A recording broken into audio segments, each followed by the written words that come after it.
YouTube. Isn't that live? That's live. On my end, it's live.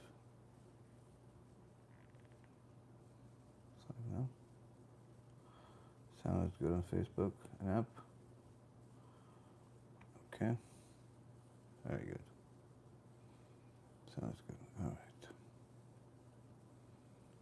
Let's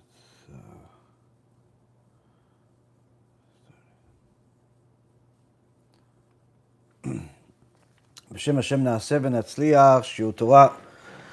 ברוכים הבאים to our weekly shiur, Stump the Rabbi, where after some divrei Torah, you guys will ask questions, and I'm sure you're going to have a lot of questions today. We'll do our best, Be'ezrat Hashem. HaKadosh Baruch Hu will give us the answers. Tonight's shiur is going to be for the refuah shlema and atzlacha rabba for Rabbi Ephraim ben Shulamit, Rabbanit Sarah bat Anat, Rabbanit Levana bat Sarah, Sarah bat Levana, Avi Mori David ben Esriya, Imi Morati Doris bat Jora, and also for myself, Yaron ben Doris. Be'ezrat Hashem, HaKadosh Baruch Hu give us refuah shlema, refuat hanefesh, refuat haguf, הצלחה רבה בכל מעשה ידינו בעזרת השם, and to all of Am Yisrael, all the righteous Noahides that donate and support our organization and help us with all the wonderful things that the organization, Baruch Hashem, is doing. So to start off, obviously there's a lot of things that have happened. Everything is, of course, part of the Torah, which we'll talk about, but a lot of things have happened, a lot of things are happening. So we'll start off with the thing that I know some of you have asked about. When I mentioned to you that a few days ago that after this lecture, I'm going to be taking a break. I don't know how long the break is going to be. That's because I have to have a surgery. Kadosh Baruch Hu, B'ezrat Hashem, will help us. And I don't really want to talk about the details. Don't ask me about it, not privately, not publicly. Who, what, when is wrong. I'm not looking for doctors. In so many words, I have to take care of something and have to have a surgery, B'ezrat Hashem, next week. And I'll be gone for a while. I don't know how long it's going to be, but B'ezrat Hashem, if you guys will pray for us, B'ezrat Hashem will give us refuah shlema, and B'ezrat Hashem will be a successful surgery, and B'ezrat Hashem a end to this this tikkun. So that's that. As far as the other thing that I'm sure more of you know about, is what actually happened to all of our YouTube channels and everything that transpired over the last 48 hours. The last 48 hours have been quite a experience, a traumatizing one to say the least. And of course with Parashat Mishpatim, it has everything to do with it. Now, Parashat Mishpatim, and again, I'm going to talk about what happened in the last 48 hours, as our all of our channels, pretty much email were hacked, hijacked, taken over completely, rebranded, and we've been working around the clock, literally. Shem bless Team Hashem and everybody that's helped to Baruch Hashem get most of it back. It's been a very, very difficult situation, but it all has to do with Parashat Mishpatim. It all has to do with Parashat Mishpatim. See, Parashat Mishpatim, this week's parasha, is parasha that's right after we received the Torah at Mount Sinai, but really it's a continuation of the story. We're continuing to receive the Torah at Mount Sinai. But Parashat Mishpatim talks about the business laws, the laws of damages. And our sages teach us in the Gemara in Masechet Bava Kama that anyone that wants to be righteous should study the Torah business laws, or the laws of damages that are in the Gemara Masechet Bava Kama. This, of course, applies to Jews, not to non-Jews. Non-Jews are not allowed to study the Gemara, but of course, ethics in business, knowing what's right and wrong, is expected for everyone, including Noahides.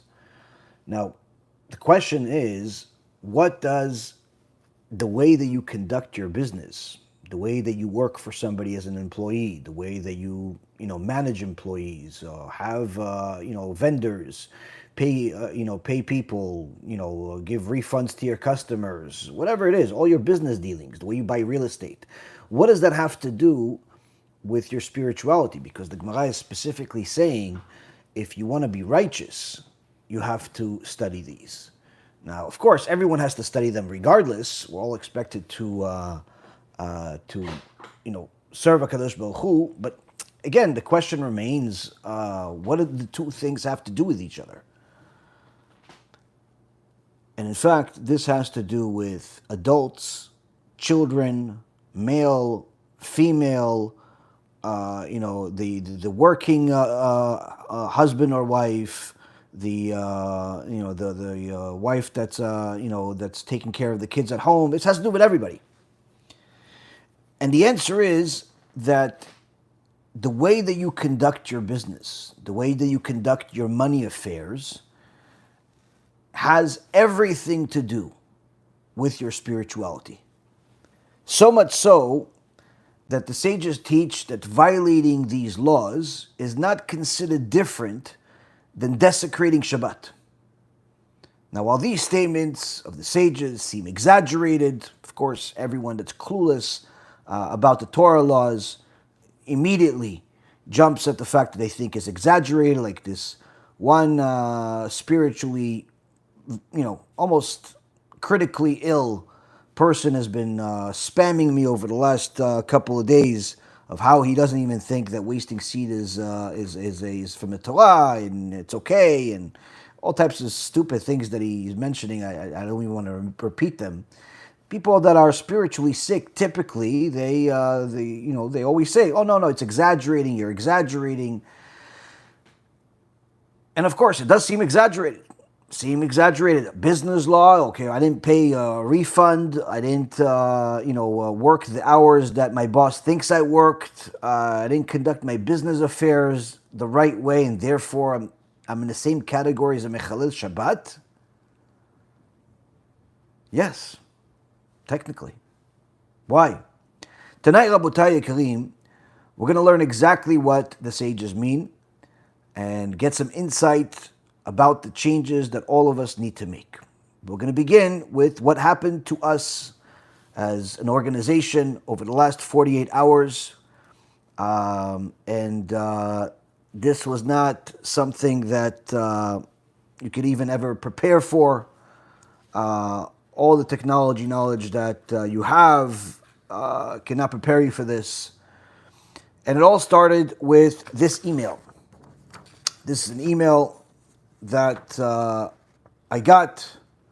As you can see, it's from YouTube, and it even has a YouTube address. So it's not like some, Zimbabwe .com. It's not some random numbers or some spam email.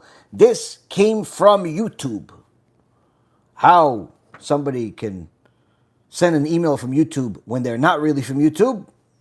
Of course, the scammers always find ways. This email from YouTube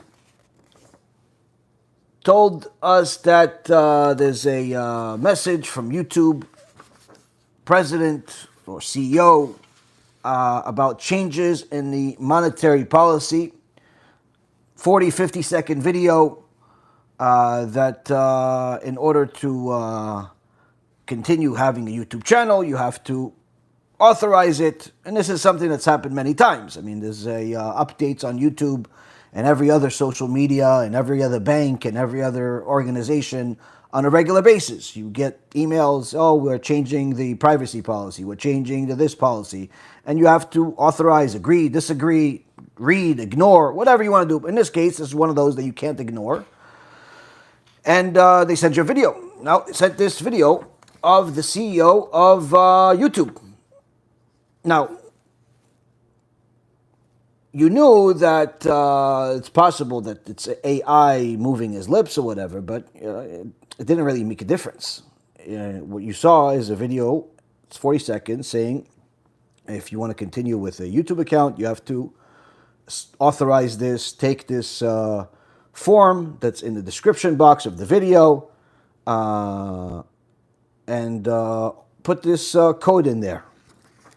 And I, alongside thousands upon thousands of people around the world, fell for the scam. And the moment that I put it there, I knew I made a mistake.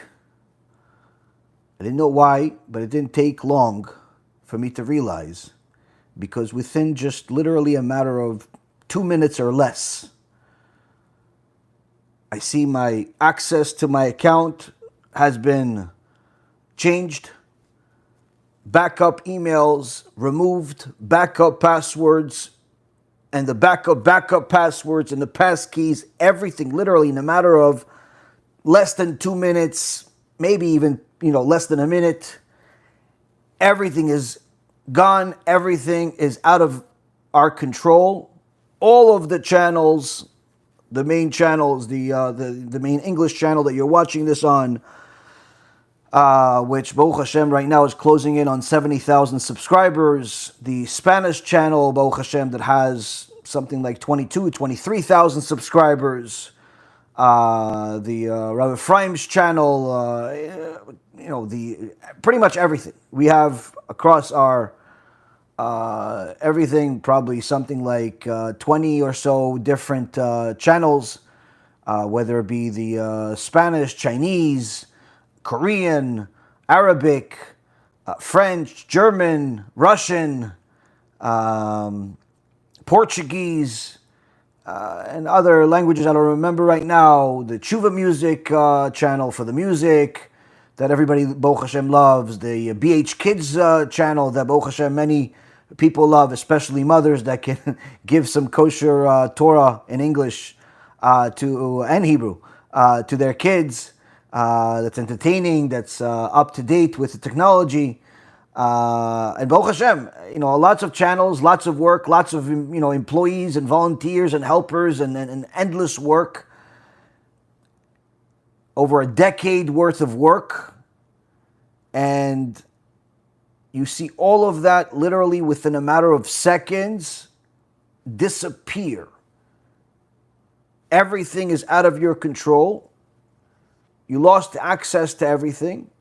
And what makes bad into worse is when you see that they take, literally within 2 minutes, they take your channel and their other channels and rebrand everything.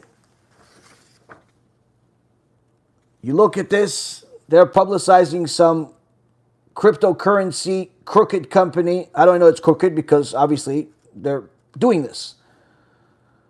This corrupt company calls it under his name, Brad G, his long, ugly last name.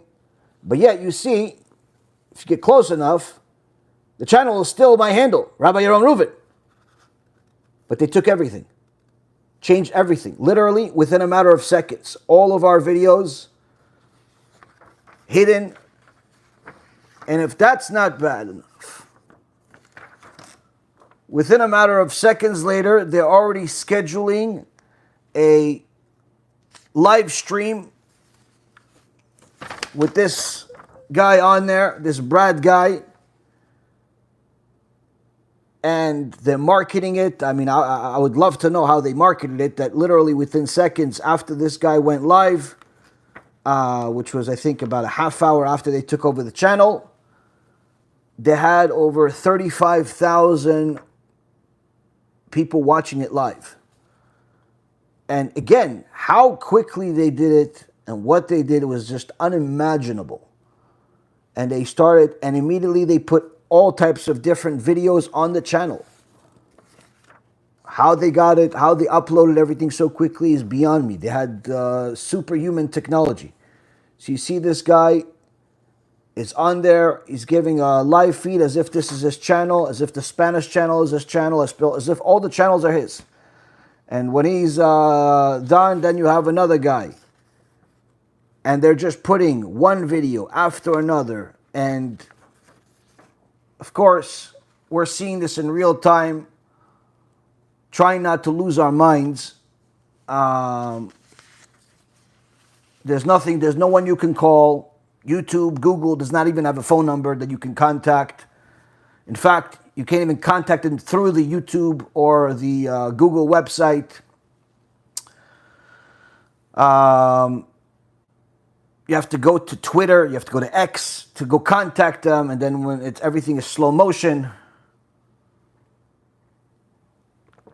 and you have to convince them that your account has been hijacked, and not only everything is hacked, you have no access to your stuff, and God only knows what else they're trying to get, passwords for different things, for financials, for this, and obviously, Baruch Hashem, they focused on YouTube. And that was the most bizarre thing of it.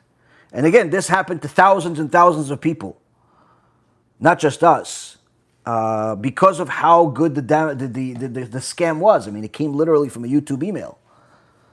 How can you possibly even prepare for such a thing? And of course, all the people say, "Yeah, but I knew all the ones that didn't fall for it. Usually don't really have a active following either." Say, no, I would have known. All right, whatever. You would have known. You didn't know. Point being is that you, alongside thousands of people, are filing these forms to convince the YouTube that everything has been hijacked. It's really not theirs. It's yours. Okay, so send us an email. Yeah, but they took over the email too. But I have this, another email. Yeah, but that email, it used to be part of the account. Yeah, but it's not part of the account now because they removed it. All right, so put the password. Yeah, but the password doesn't work. All right, put the passkey, but the passkey doesn't work, and everything is gone. And you have to go through this whole thing. And you have no idea if you're ever going to get it back. Some people are saying, listen, this happened to me. It took me a couple of months to get it back. Some people saying I didn't get it back. Some people said I got it back within a few days. There's no perfect science here. And Baruch Hashem, Rabotai, we literally worked around the clock, filling out forms, sending messages from every which way. Whether it's myself or the team, Yona, Vimesh, Baruch Hashem, everybody's, there's obviously a lot of other people on the team, but, the three of us were the main ones that were dealing with this fire, and God bless them for that. Wasn't that the others didn't want to help. It's just there was nothing to do. There's nothing to do. And you're trying to keep your sanity, and all while I'm getting this happening, the humorous part of it is that some of you, send me messages. I think your account got hacked. It's like somebody, fell off a cliff, broke their leg, and then somebody walks by them and says, I think you broke your leg. Like, you really think you acknowledged it and we're not? Like, we're so far removed from reality? But whatever, people are trying their best, and there's, Baruch Hashem, since there's so many people, so you keep getting the same message over and over again. What happened to your account? What happened to this? Where's the thing? Why is this happening? But the strangest part of the whole thing is that you would think somebody hacks into everything, takes control, they're after money. But that wasn't the case. They're after money, but they're also looking to destroy the channels. Because within, I think, about an hour, maybe 2 hours, I don't know, it's kind of hard to track the time at this point once you lose control, and when all the videos they're posting and everything, YouTube shuts down everything. Why? They violated the policies. They posted things that you're not allowed to post, which, again, I wasn't really tracking, aside from the first initial posts. Everything is shut down, deleted, the accounts are gone, and now, you don't even know if you're ever going to get it back. So you have 10 years worth of work, and Ishtabach Shimolah, the Kadosh Baruch Hu, how great he is, how big he is, shows you how amazing he is and how big he is, where no matter where you stand, who you think you are, who you don't, what you build, what you didn't do, in a second, it all can disappear as if it never existed. I mean, it's miraculous. I mean, this was my first realization. As this was all happening, after I started collecting myself and I started laughing and just say, Ishtabach Shemolad, amazing, how Hashem. Hashem Natan, Hashem Lakach, Hashem Evorach, Hashem took, Hashem gave, Hashem took, may his name be blessed. But look how great he is. How in a second, over a decade worth of work from myself, from Rabbi Ephraim, from the other rabbis of the organization, from the volunteers, from the employees, from the films, from the everything is gone as if it never existed. It doesn't even have your name on there anymore. There's a different ugly guy on there and his company pretending to be legitimate is there. It's gone. Everything you have is gone. And if you've dealt with YouTube and social media and Facebook and all that stuff, there's really no reason for you to think that this is ever going to be undone. And we've had situations that were much less than this happen to us. On Facebook, somebody would post something by mistake, or there was a copyright issue, and literally years have gone by, and Facebook has not removed certain flags they have in our accounts, which do not allow most people to even see our accounts unless they actually search for them specifically. It's called shadow banning. Like literally emails, phone calls, money, whatever you can imagine. Years. It's been 5 years. They haven't changed anything. They haven't fixed the issue. UPS, it owes us thousands of dollars for mistakes that they've made. I'm waiting for the refund for a year and a half. Now, every week we ship UPS. We spend thousands and thousands of dollars every month shipping stuff to all over the place. All these boxes that you guys get, that you order from the Kiruv store, cost a fortune. Every shipment, if it's local, it's this amount. If it's going to New York, it's going to California, it's going to Canada. Some of these packages, just the shipping alone, is $200, $300, $400. So we're spending thousands of dollars on shipping these books and these USBs and everything else. And definitely appreciate when people donate to help us with it. Unfortunately, most people like to order, don't necessarily always like to donate, but Hashem sends one way or the other. But either way, we spend a fortune. We're an active account with UPS already for many, many years. Even before Bezat Hashem had it, on Wall Street, over 2 decades. Refunds for their mistakes that they admitted, that they confirmed. You're wasting your time. They owe me thousands of dollars, emails. Even the supervisors within UPS cannot even do anything about it. Like literally, it's a whole thing. Another shipping company we have in Israel lost a bunch of stuff that we have. They just said, oh yeah, we can cover 1% of the damage. Like it's just, people have no concept of taking ownership of their mistakes, of their anything. So there's really no reason for you to think that you're going to get any of this back, and you just lost everything. You could do whatever you can to fix, but what are you going to do? But HaKadosh Baruch Hu runs the world, and Baruch Hashem, He simply made things start to work. The emails got through, we got responses, we filled out, we proved our cases, and miraculously within less than 48 hours, we started getting control of one account at a time, fix it, remove stuff that these criminals put on, redo things. And I would say now, Baruch Hashem, everything, we obviously changed a bunch of passwords for other things, for different sites, for PayPal, for, the other, for banks, everything else, obviously well before that. But the point is that Almost everything is back to normal. There's only one small channel in Dutch that hasn't come back yet. But that was actually our newest channel that, was not really developed yet. It was only, a handful of videos and maybe 50, 100 subscribers. But whatever, aside from that, everything is back, which is literally no less of a miracle than how HaKadosh Baruch Hu took it. In 1 second, HaKadosh Baruch Hu showed us how great He is and how it doesn't matter what you think you're doing, not doing. I want to remind you, I run the world, and in a second, everything is gone. Yeah, of course, the Satan had a great time. He enjoyed himself. He enjoyed driving us crazy. He enjoyed that we didn't sleep for a few days. He enjoyed all the problems. But the point is, who's in control of everything? Who allows all this to happen? HaKadosh Baruch Hu. And HaKadosh Baruch Hu shows, mamash, in a second, everything is gone. And that's an amazing, amazing lesson to learn. But at the same token, you also see Hashem's mercy and how much He loves His children.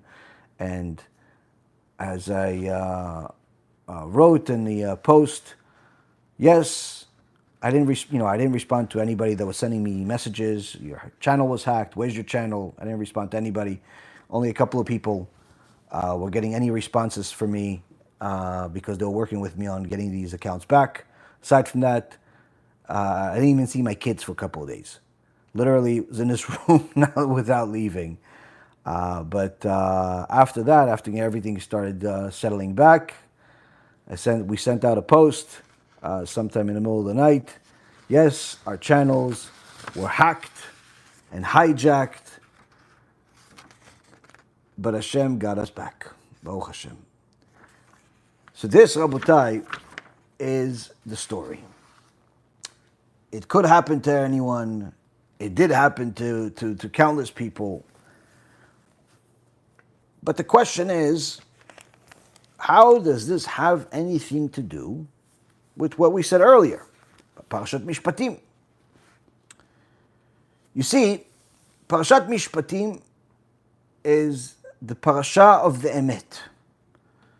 Which emet? The part of the emet that talks about the most critical question that a person will be asked first. As soon as he gets to Shamayim, as soon as she gets to Shamayim, the Gemara in Masechet Shabbat says, as soon as a person dies, the neshama is brought, after the chibut kever, after the whole thing, neshama is brought up to Shamayim in front of the Bet Din of heaven and is asked questions. The first question it's asked, did you conduct your business with HaKadosh Baruch Hu in mind? That He runs the world. Meaning, did you cheat in business? Did you lie in business? Did you give maaser? Did you give tzedakah? Did you have a corrupt business that's predatory lending or some other forgery? Did you teach people to lie? Did you teach people to steal? Were you a thief yourself? What did you do in your business? It's not. No one asks you, what did you do in the synagogue? No one asks you, what did you do on your weekends for fun? But you are asked, how did you conduct your business? This is the first question, Rabotai Karim. And therefore, the Gemara in Masechet Baba Kama, page 38, says that one who wishes to become a religiously devout person should be careful regarding the laws of damages.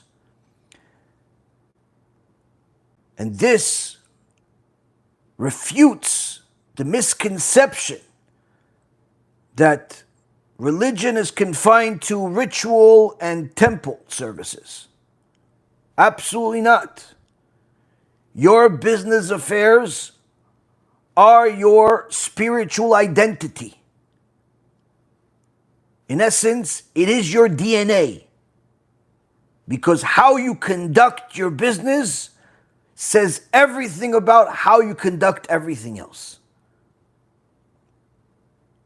And Chachamim say one who is negligent, with someone else's property is as irreligious as someone who is negligent in regards to Shabbat or Kashrut observance.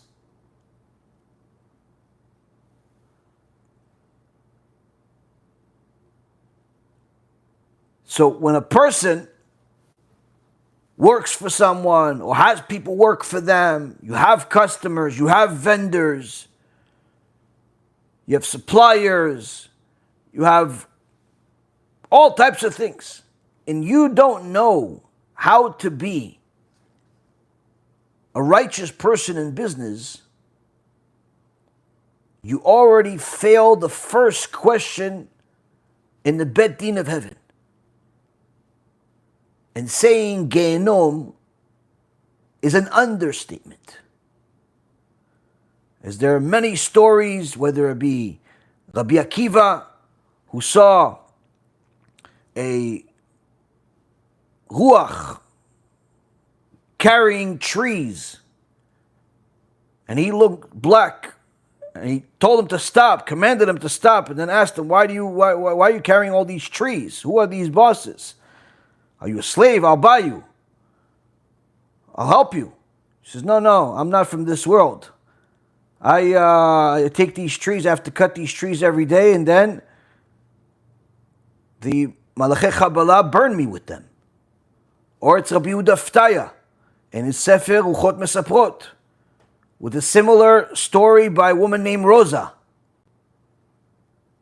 Or it's another story by Rabbi Chaim Vital in the name of his rabbi, the Arizal, or Rabbi Chaim Vital himself, another story, or the story by the Chafetz Chaim. The common denominators about these people was immorality and business corruption. Tax collectors, people that stole money, lend money with interest, and immorality, wasting seed, promiscuity, and so on. But the ones that I mentioned specifically were, with the exception of Rosa, the rest of them were all business corruption, business affairs. They don't even go to Gehenom. They go to Kaf HaKela and literally suffer for countless years. And the worst possible thing you can imagine. So here, Parashat Mishpatim, the parasha of laws, tells us these are the laws. Which laws? Kosher laws? No. Which laws? Holidays? Not yet, at the end of the parasha. These are laws of business. First business affair. Servant. In those days, it was acceptable to have servants. One of the reasons was that aside that it was accepted in society in those days, this was one of the ways that a thief could pay back his theft if he didn't have the money. He would sell himself for a certain amount of years, and then as soon as he paid it back, it said he's free, unless he wants to stay. But the point being is that the Torah doesn't just stay there. It talks about court, how you're not allowed to go to secular court. The Jew that goes to a secular court without going to a bedin, even if the secular court has the same rules as the Torah, that Jew is considered as if he's desecrating God's name and destroying the world.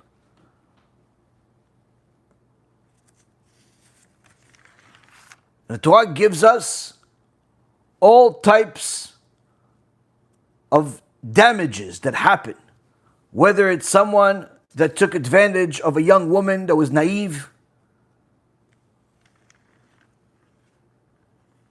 or someone that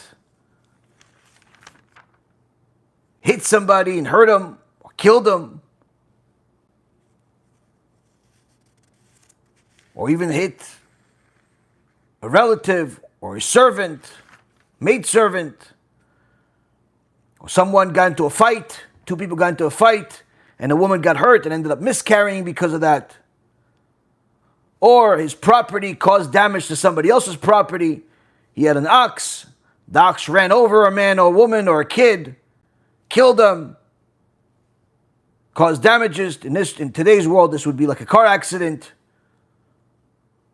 or somebody's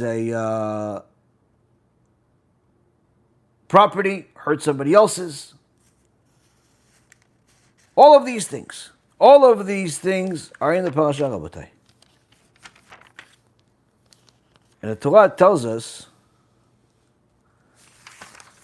you have to know these and live by them no less than observing Shabbat. No less than observing Shabbat.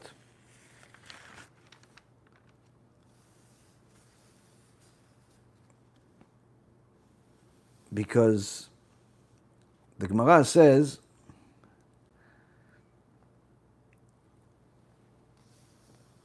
that the details in every law are so profound that Hashem even considers the suffering of the thief to make sure that he doesn't suffer too much. He's not allowed to suffer more than he's supposed to suffer because he's supposed to get hurt, but not just, there's no like, in a secular world, the laws are demented, make no sense whatsoever. In one country, doing investments in the stock market with what's called insider information is legal. And in fact, if you don't have insider information, you don't invest. It's like China, Japan, those countries, insider information is standard. In America, if you do the same thing, you go to jail for 5 to 25 years. On the other hand, somebody that kills somebody in America can get less time in jail than someone that made extra money or avoided losing money with insider information. Meaning, that guy that made money in a apparently illegal way according to the US government is worse than someone that killed another person, or raped, or pedophilia, and all the other garbage that's out there. Now you would think, okay, so they say, let's say that's their custom, their money is their God, and therefore their laws of money are very strict, like you have in places like Singapore and Indonesia and these countries. They have very, very strict laws, specifics in regards to, whether it be cleanliness or specific language that people use, or different types of things that they have that are completely unacceptable in America, but over there it's acceptable. In Israel, for example, the chief judge that just got the top position is a criminal. Convicted criminal. They ask, how can you actually have a convicted criminal as the chief judge? What do they say? No, he didn't do nothing. He's perfect. He's the best. This is the new judge they put in power in the last several months. So you have all types of ridiculous things. The laws of mankind are completely warped. Now back to, let's say, for example, let's say you want to try to rationalize it. So, okay, fine. You know what? In America, their money is their God, and therefore the money laws, if you make money with insider trading, is so strict, worse than murder, worse than rape, worse than pedophilia, worse than everything else. So just don't be corrupt when it comes to money. Okay, that sounds reasonable, at least to a certain extent. Then how come this new multi-billion-dollar industry of cryptocurrency is full of corruption in unprecedented levels only seen at the time of the generation of Noah? Every single day, there is a new meme coin or crypto coin or all types of other garbage things that people are releasing that are outright Ponzi schemes, outright scams. Like literally they scam people out in the open. They tell people, buy this. I'm an insider, meaning he's giving insider information. People buy into it only to see the investment evaporate 90% moments after they did it. The guy put 10, 20, 50, $100,000 of his money because somebody told him, listen, this guy's a celebrity. He's a professional soccer player. He's a YouTuber. He's whatever he is. Apparently the President of the United States also promoted one of these things that went down 90%. Right before he went into office, a couple of days before he came into office. And his wife too. And both of these things went down drastically. But the point is that you see that this is outright stealing from people in broad daylight.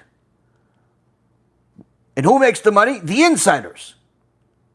The same people that would go to jail if you did that with stocks for 25 years are doing it in much larger numbers out in the open, where in the stock market, people that trade on insider trading, they hide it, they meet in secret places, they speak different ways, because they know it's wrong or it's illegal.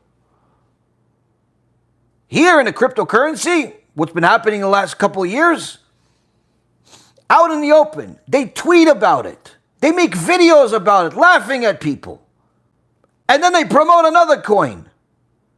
It's become so easy that even a 13-year-old did this 3 times in a matter of less than a month.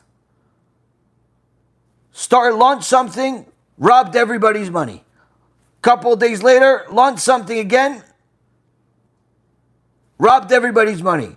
Few days later, launched something, robbed everybody else again, and made a video making fun of them. If you do even one of those things in the stock market, the same financial market in the US, first transaction, you're in jail for countless years. Here, they're doing it every day out in the open, and the X or Twitter is a cesspool promotion for all of these. That and Reddit and all the other social media platforms. So you see that the laws of man are corrupt and make no sense.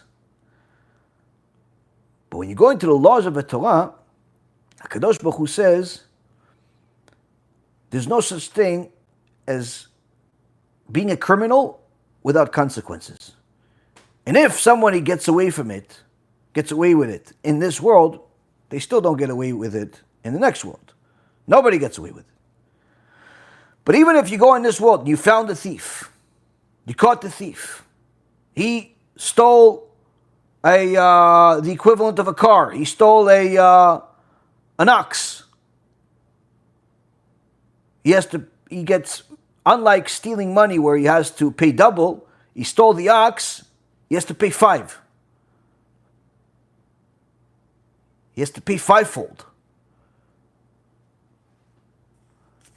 But if he stole a sheep, 4. What's the difference? A sheep or an ox? Torah says, in Masechet Bava Kama, page 79b, that if he stole the sheep, he already got embarrassed to a certain extent, because unlike an ox, you could just walk with it. Like a car, you could drive with it, pretend like it's yours. There's nothing embarrassing about it. People think nothing of it. But with the sheep, you can't just walk around like nothing. You have to carry this thing on your shoulders. It's embarrassing. So he got embarrassed a little bit, so his fine is less. The precision in the law shows you that HaKadosh Baruch Hu has mercy even on the criminal. Doesn't mean that the criminal gets away with murder or can do whatever they want. No, everybody gets punished. But the point being is that the laws of the Torah are unlike anything you can find in secular court, no matter what country.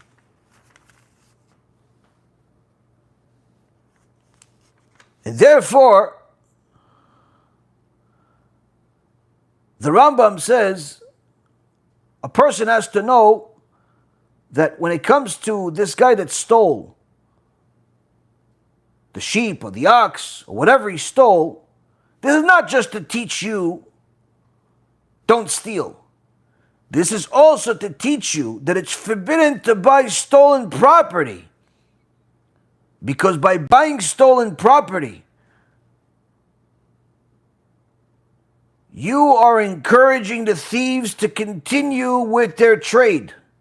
You become an accomplice to the crime.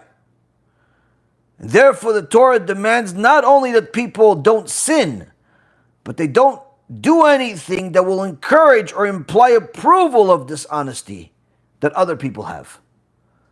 You have a friend, you know that his business is corrupt. He steals from his customers. He's in this cash advance business that teaches their employees to lie to people. Like this recordings that I've heard from one of the cash advance companies that is targeting employees in Israel, even though the customers are in America. And he has training recordings.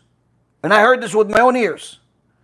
How he teaches his employees to lie to people about who they are. Pretend like they work for the government. Pretend like they are in some type of business administration segment of the government or something else.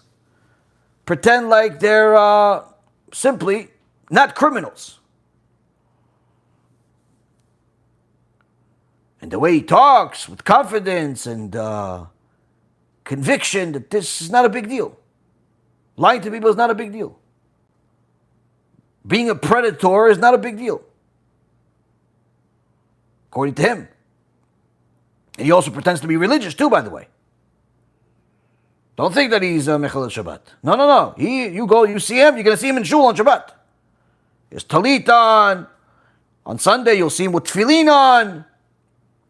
You'll even see him give tzedakah.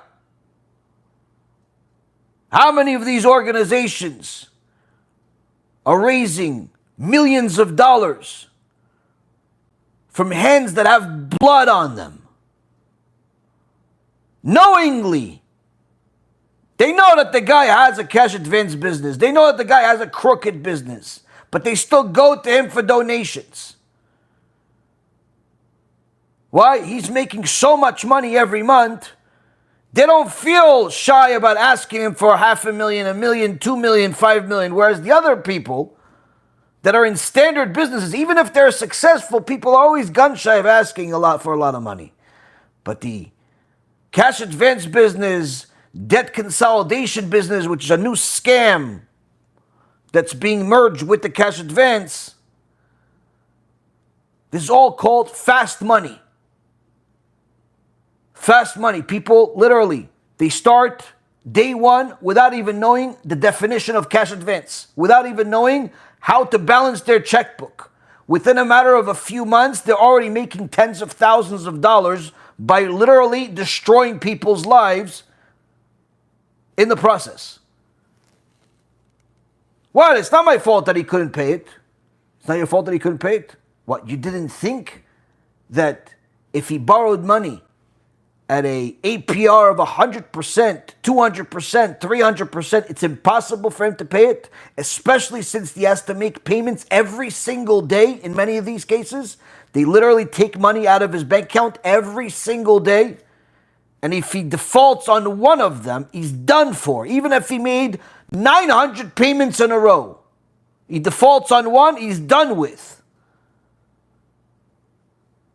Could lose his business, lose his car, lose his house, lose everything. And he has to make these payments. Why? Because the percentage is so high.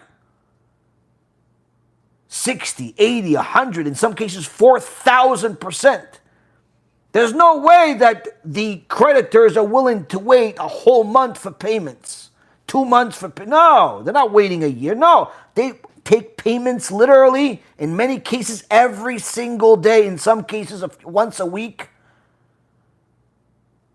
But in all cases, Rabotai, every one of the people that borrows money ends up having to borrow more money. Not because his business needs more, but he now needs more because the rate of interest that was charged, the neshech, the bite of the snake that these criminals take from him every day, every month, is so big he didn't realize how big it is.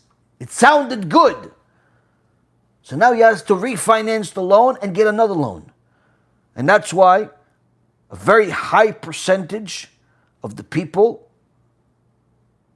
if my memory is correct, well over 70% of the people that borrow money from these cash advance businesses have to get a second loan. Why?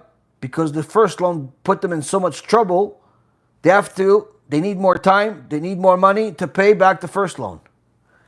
And literally, Rabotai,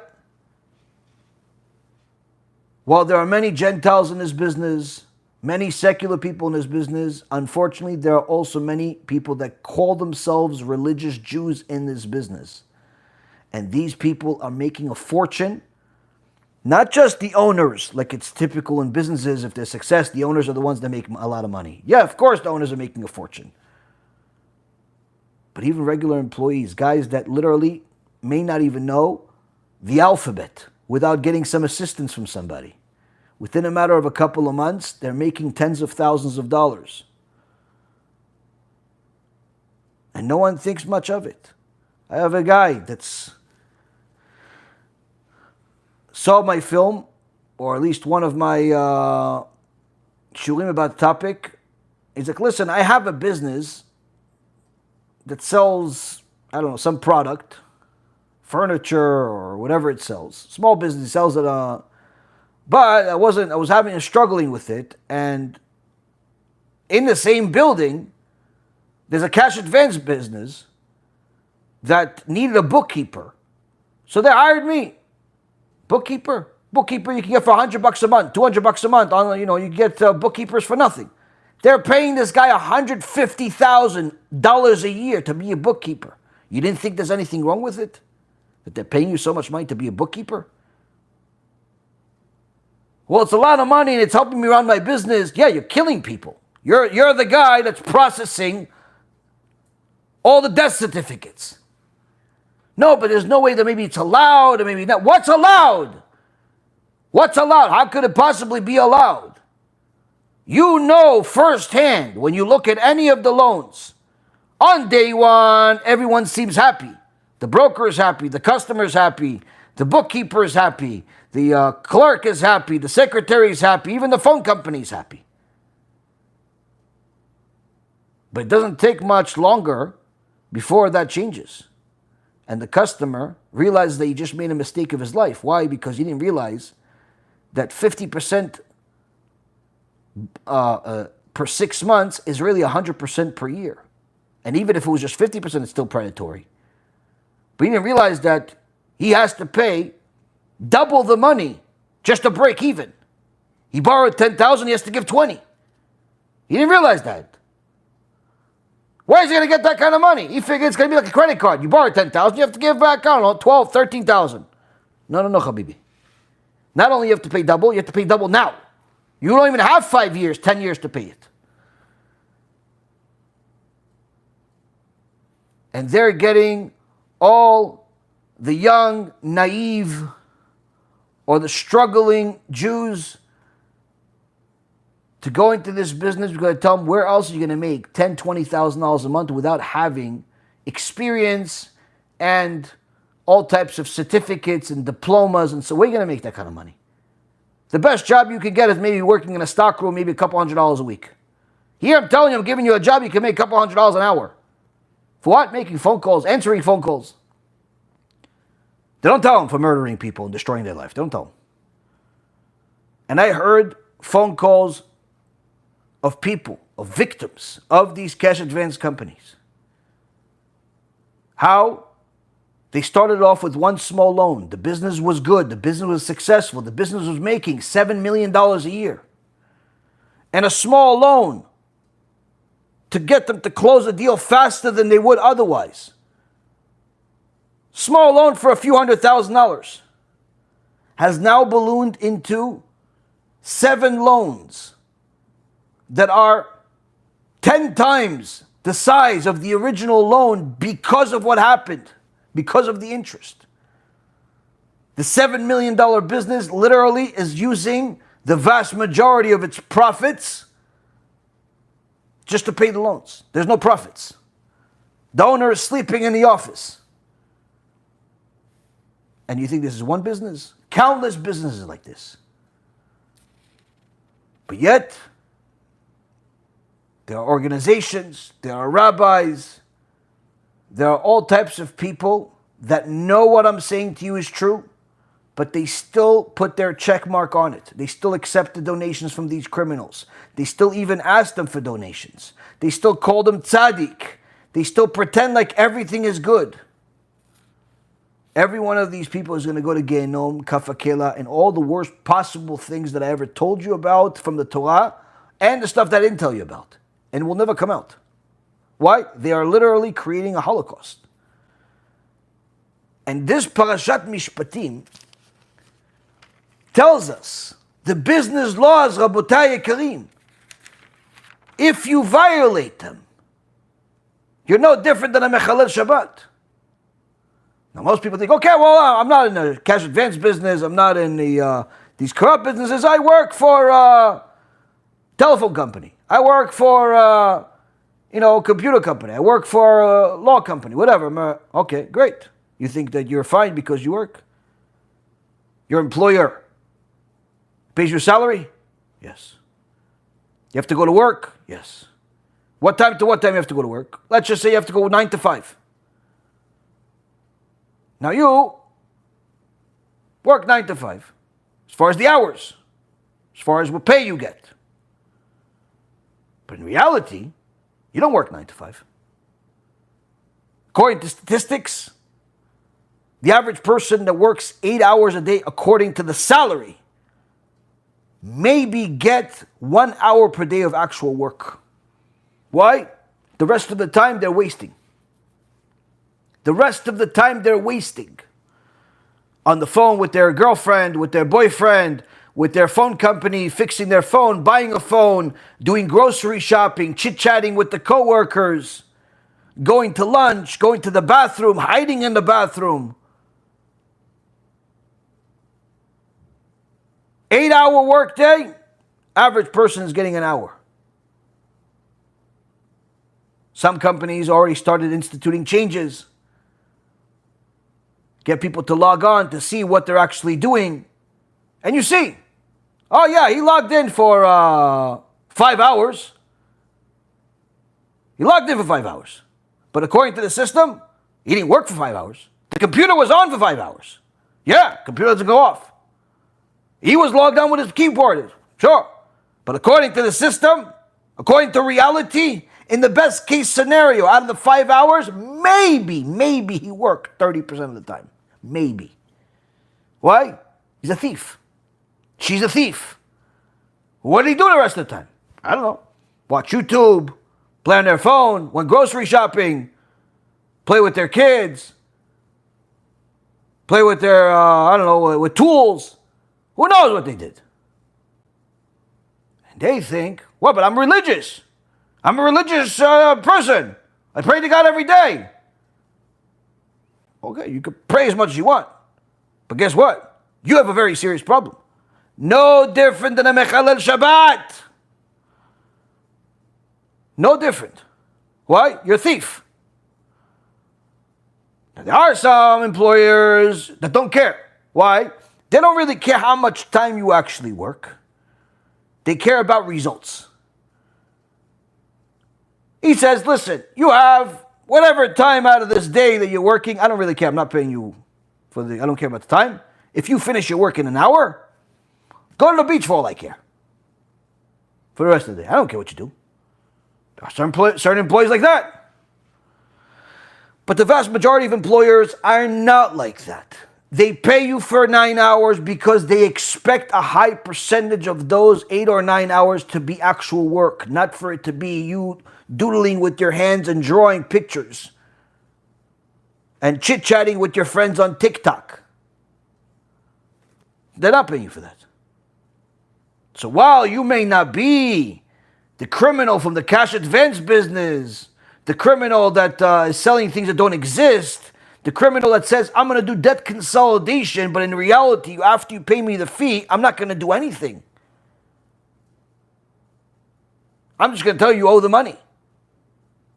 I'm going to tell you that I can help you with your tax refund. But in reality, you didn't do anything. You're not getting anything. I can help you with your credit problems. In reality, I didn't do anything. Yeah, but you got the fee. I paid you $1,000. Paid you $5,000. Yeah. Why didn't you do the work? No, we tried. It just didn't work. What did you try? No, we tried stuff. Can you show me what you tried? No, we don't keep a record of all that stuff. Can you show me some emails? No, we don't keep it. We can't show our internal emails. Also, so in so many words, I have to take your word that you actually tried and did something, even though there was no results whatsoever. And the money that I paid you, the $1,000, the $1,500, the $2,000, the $5,000, there's no way of getting that back. Right.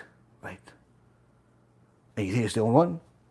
People in construction business. How many people you know are in construction business? Everybody's in construction. Why? Easiest business in the world to steal money. Why? Everybody makes a little bit of money. Everybody has issues.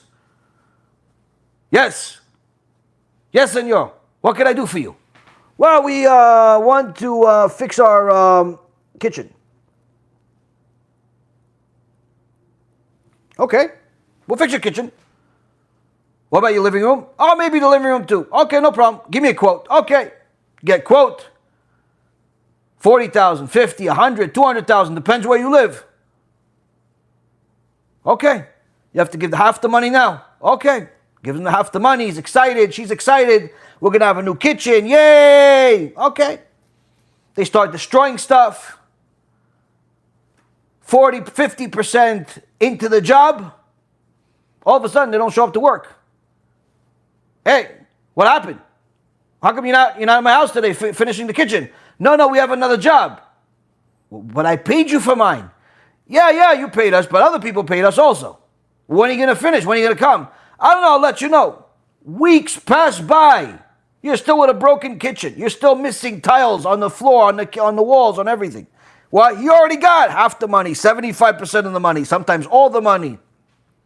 And good luck if you actually think that he's going to finish the job. Most people that do remodeling jobs have to at least go through 3 contractors. Why? First 2 cheat. The third one already finishes most of what was left. In so many words, every time you go into a house that was remodeled, you're always going to find there's something missing. Missing brick here, missing there. Why? Criminals. And this is standard. Replacing air conditioners, replacing this, cars, whatever, every business, corruption has become standard, Rabotai. And every single one of these people is going to suffer tremendously in this world and the next. Why? Being corrupt in business, Rabotai Karim, means you failed the first question that you will be asked in Shemaim. The first question you'll be asked in Shemaim.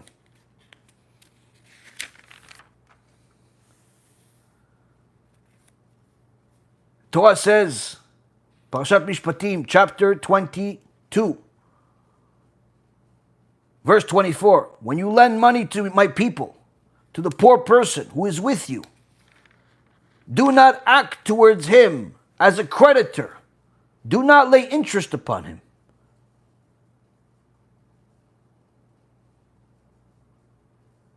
If you take your fellow's garment as security until sunset, shall you return it to him? For it alone is his clothing, his garments. What's going on here? Okay, great. There's no such thing as asking somebody, are you Jewish, before you give them a loan. Therefore, no matter what a person thinks he's doing, for sure, if he's in the lending business, he's also lending to Jews, and he also lost his olam haba because of that too. And that's not just, even if he's doing it with low interest rates.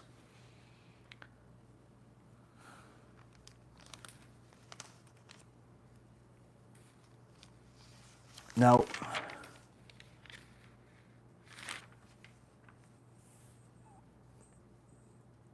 there are many businesses outside of lending, consulting, legal, investments, where lying is part of the practice. They lie about themselves. They lie about their capability. Oh, you want a new website? No problem. We can have it for you in 3 weeks. Now, they know the last 10 customers that they got, they also told them the same thing. 3 weeks. And the last 10 customers, not a single one of them got it in 3 weeks. In the best case scenario, 2, 3, 4 months. But they still do it. They still lie to the next customer to get the deal. They want the 10,000, 20,000, whatever they're going to get. You call the lawyer, listen, I have a case. This guy caused me damage, car accident, this. What do you think of the case? I think it's very strong. I don't see how you could lose this one.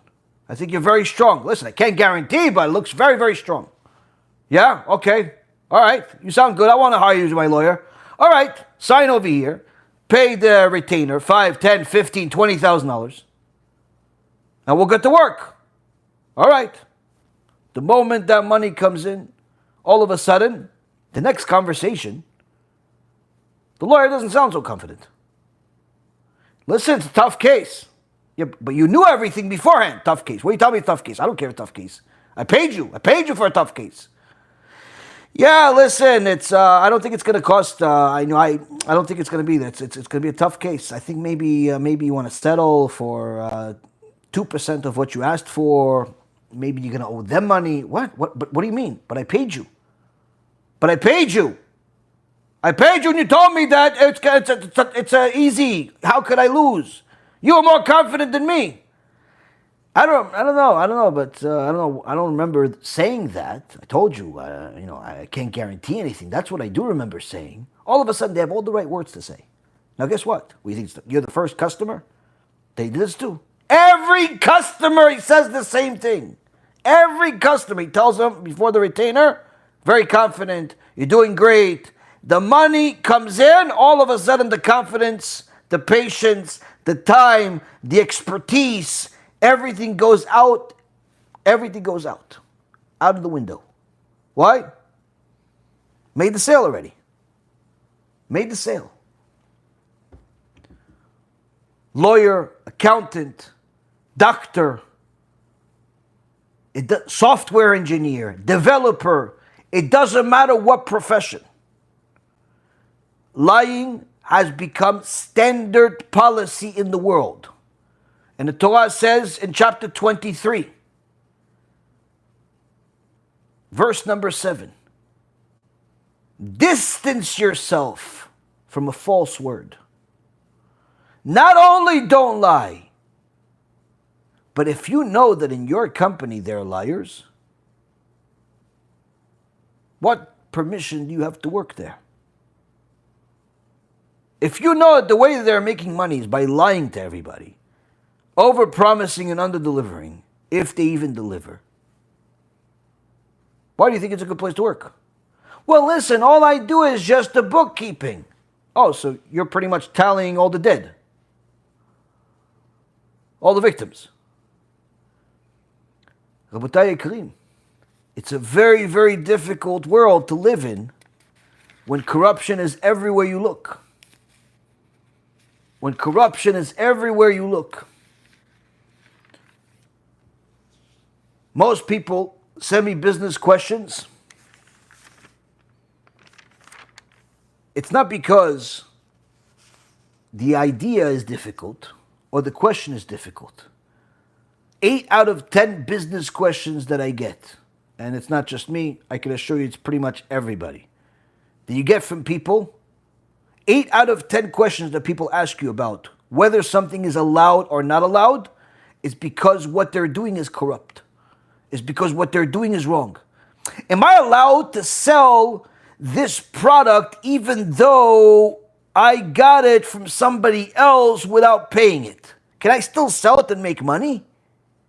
Well, do you think the creator of this product, call it software, call it hardware, call it whatever you want to call it, do you think the guys that invested their time, their money, to pay employees, to pay for the internet, to pay for contractors, to pay for merchandise, to pay for tools, do you think that their intention when they built all of this was for you to take it for free and you make the money? You think that was their idea? You think they're so noble and kind that they invested paying employees, salaries. They paid for electricity. They paid for vacations. They paid for times off. They paid for sick days.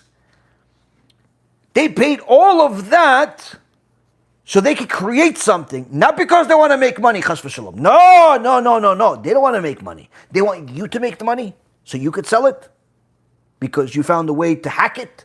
You found a way to steal it. You think that's what their intention was? Well, I don't know. I'm asking if I'm allowed. I don't know. Of course you know.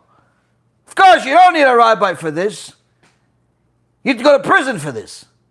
That's how you're going to learn. But in this world, nobody goes to prison for doing that. Why? Corruption is expected. In this world, corruption is standard. Standard, Rabotai. Big companies, small companies, doesn't make a difference. Insurance companies, even when I was in the financial business, we always laughed at this. Insurance companies have 2 buildings. One building to sell the policies, one building deny the claims. That's how it works. One building, make the sales, get people to get insurance. Hey, Mr. Reuven, you want to get a disability policy just in case something happens? I mean, you're making a lot of money. In case something happens, you want the business to continue running. Sure, how much it costs? It costs a few thousand a month and so on and so forth. What's it going to give me? It's supposed to give you $135,000 a month just in case, so it'll cover your expenses at least. Okay, I'll pay a few $1,000s. I'll get $135,000. No problem. Okay, fine. Here, where do I sign? So, the first building made the sale. For years, you're paying this policy because in case something happens, even though when you bought it, you're perfectly healthy, everything is good, you don't really expect anything to go wrong. You don't buy an insurance policy for your house because you expect it to get burned. You buy it in case it gets burned.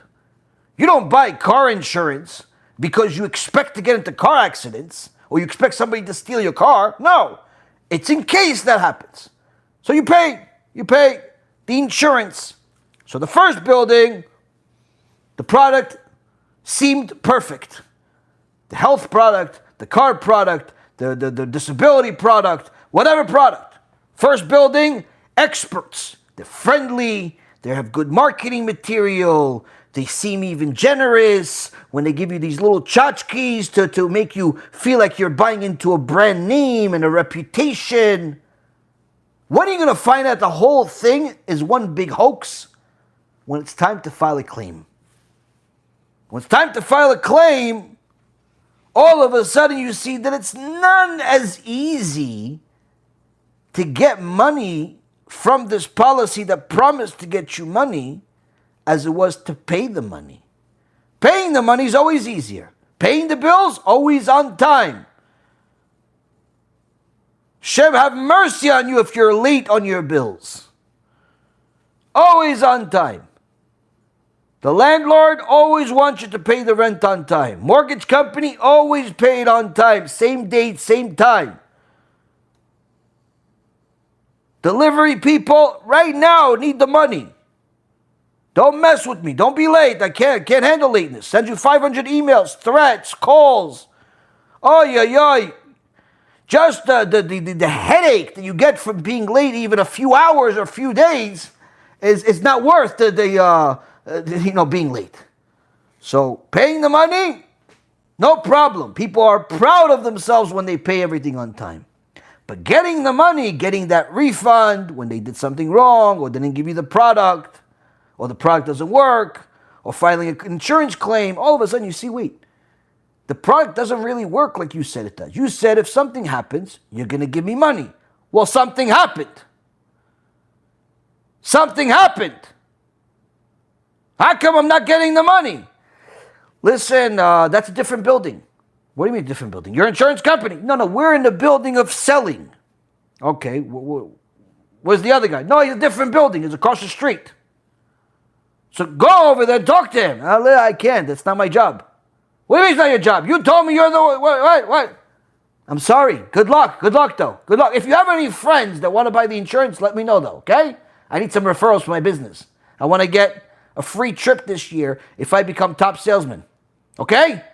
Thanks. All right, good luck to you, though. Sorry to hear that you're dealing with trouble, but I'm sure it'll work out. How are you so sure? I don't know, really. I'm really so sure, but I hope it works out. Either way, if you have referrals, send them over to me. Rabotai Yekarim, corruption has become standard, so standard, that just like the generation of Noah, HaKadosh Baruch Hu saw that people were stealing in open daylight. They were going to stores and start taking little bit. Oh, I'll take some peanuts. Let me try them out. I'll take some olives. Let me try them out. You want to buy? No. I'll take some of this. Let me try it out. Everybody wanted to try out, but nobody wanted to buy. And they did it every day until the guy had no more merchandise to sell. Everybody was corrupt when it came to business. HaKadosh Baruch Hu says, such a world has no right to exist. No right to exist. So now, Rabotai Yekarim, you have a slave. A slave in the Torah is not like a slave that exists in this world, whether it be the slaves in Egypt, what they did to us for 116 years of slavery, or what they did to the Africans in Africa, or even in America for so many years, or what they still do to this day in the Middle East, in different parts of Asia, and even in America. There's slaves still everywhere. They're just called something different today. No, slave in the Torah, the Hebrew slave, Torah says something interesting. What does it say? It says this slave, he may not want to leave. What do you mean he may not want to leave? He doesn't want to go home to his wife, his kids, relax, go build a company, go make some money, ride his horse whenever he wants. No, he may not want to leave. Why? Because one of the laws of the Torah on the slave, as it says in the book of Deuteronomy, chapter 15, verse 16, Ki tov lo imach. What is it? Because it has been good for him with you. Huh? The slave? Yeah, the slave. What do you mean it's good for him with you? You see, this Hebrew slave, he, after he got in trouble for stealing, he didn't have the money to pay back, he had to pay back by being a slave. But it doesn't mean you could just beat him up, torture him. You can't do all that stuff that they did to the African Americans, to the Africans, to the Indonesians, no, you can't do that. The Jews, you can't do that. You can't do that to them. No. The Torah itself says you have to be good to him. What do you mean good to him? What, say good morning? No, not just good morning. No. You have to be good to him with food. Yeah, well, I gave him a piece of bread. No, you can't just give him a piece of bread. So what do I have to give him? What kind of bread do you have? Well, I gave him a black bread. Yeah, but what do you have? Well, I have white bread. Why are you eating white bread?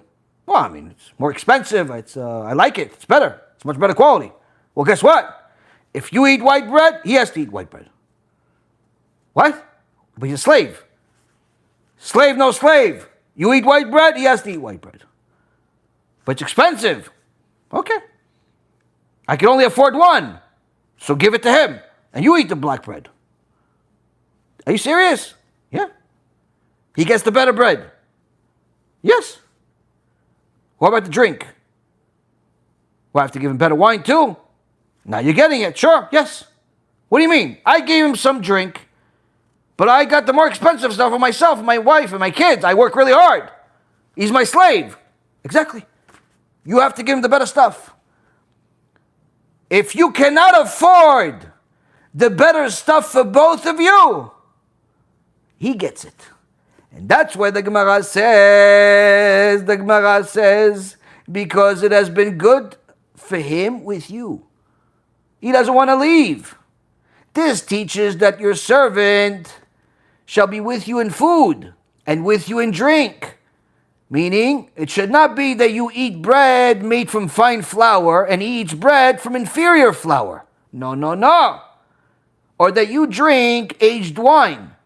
It's higher quality. And he drinks new wine, lower quality. No, no, no. Or that you sleep on top of a soft mattress and he sleeps on top of straw. Absolutely not. That's not good. Oh, what kind of slave is this? Exactly, that's the Jewish slave of the Torah. On the account of this, it was said, anyone who buys a Jewish servant has virtually bought a master for himself. If you cannot afford the good stuff of both of you, then he's become the master over you. So now comes Rabbi Chaim Shmuelevitz and says, who would do such a thing? First of all, the guy that's a slave, he's not exactly Mr. Kosher, he's a thief. And not only he's a thief, who would want to bring a thief into his house for 6, 7 years? Who wants to do that? And let's just say, okay, fine, he owes you the money, you make him into a slave, you'll put some security cameras so he doesn't steal from you again. But with these types of conditions, better bread, better drink, better pillow, better mattress, better everything, why would anybody want to do this? Says Rabbi Chaim Shmuelevitz, the answer to this, Rabotai Karim, is that anyone that buys an etrog for Sukkot for $1,000, an expensive etrog, is also going to buy a slave. Meaning, just like you can buy an etrog for $30, $40, but you still choose to buy much more expensive, $400, $500, $600, $1,000, $2,000, you're buying an etrog, not because you have lots and lots of money, but because you value the mitzvah. That's why you buy an expensive etrog. If you value the mitzvah, you'll buy a slave too. Why you buy a slave? Not because you want to have a thief in your house. Not because you want these conditions where you have to give him the better bed and the better drink. No, but because you want the mitzvah. Because you want the mitzvah. But if a person doesn't look at the world that way, he looks at the world, listen, I got to get everything for me.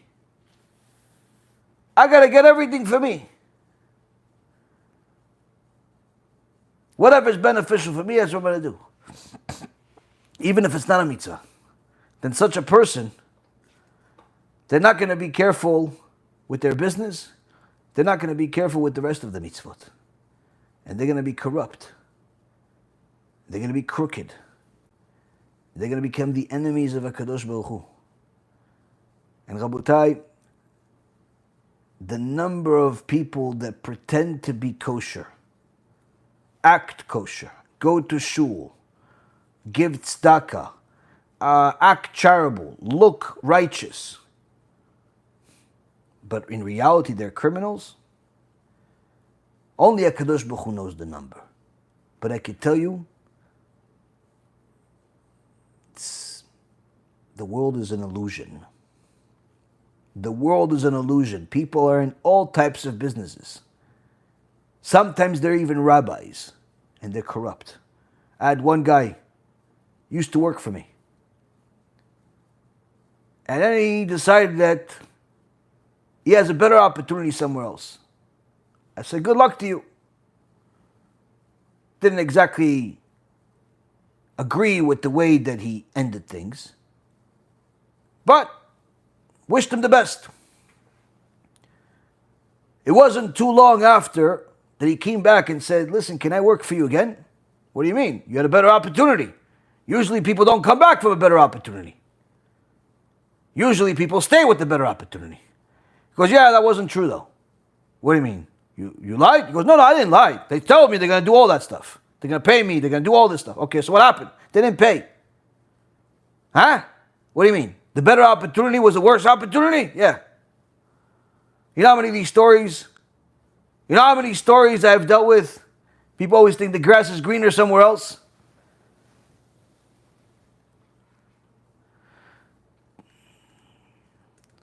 The reality is, Rabotai, when a person does not follow the Torah, when it comes to business laws, that means that they're following the Satan, the Malach HaMavet, the Sitra Achra.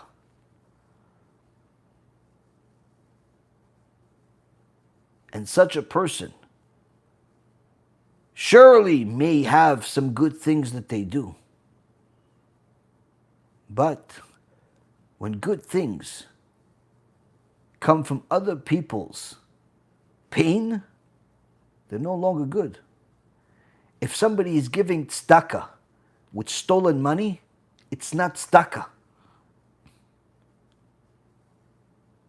When somebody is in a good mood as a result of hurting people, that's not exactly good. You're dancing around people's grave. When somebody does not know how to conduct themselves when it comes to business, and you don't have to be a business owner, you could be an employee, you could be a vendor, you could be a customer, all of these different things. When a person does not know how to be honest with their business dealings, unfortunately, Rabotai, the pain does not end. Now, I know you guys probably have a lot of questions, so I'm going to finish it off. I have a lot more material, Baruch Hashem, that I wanted to get into, but perhaps we'll get into another time, because Hashem will give us the strength. Most people think, oh, okay, so the people that don't go to yeshiva, they probably don't know this, or the people that are not so learned, they don't know this.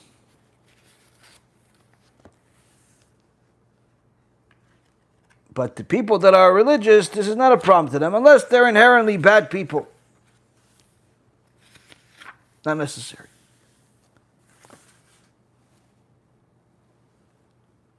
The story I'm about to tell you, true story, it happened, it's documented in multiple places. And it was one of the most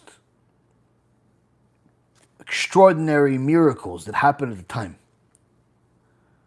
One of the Chachamim from about 400 years ago, Rabbi Yoel Sirkis, they called him the Bach,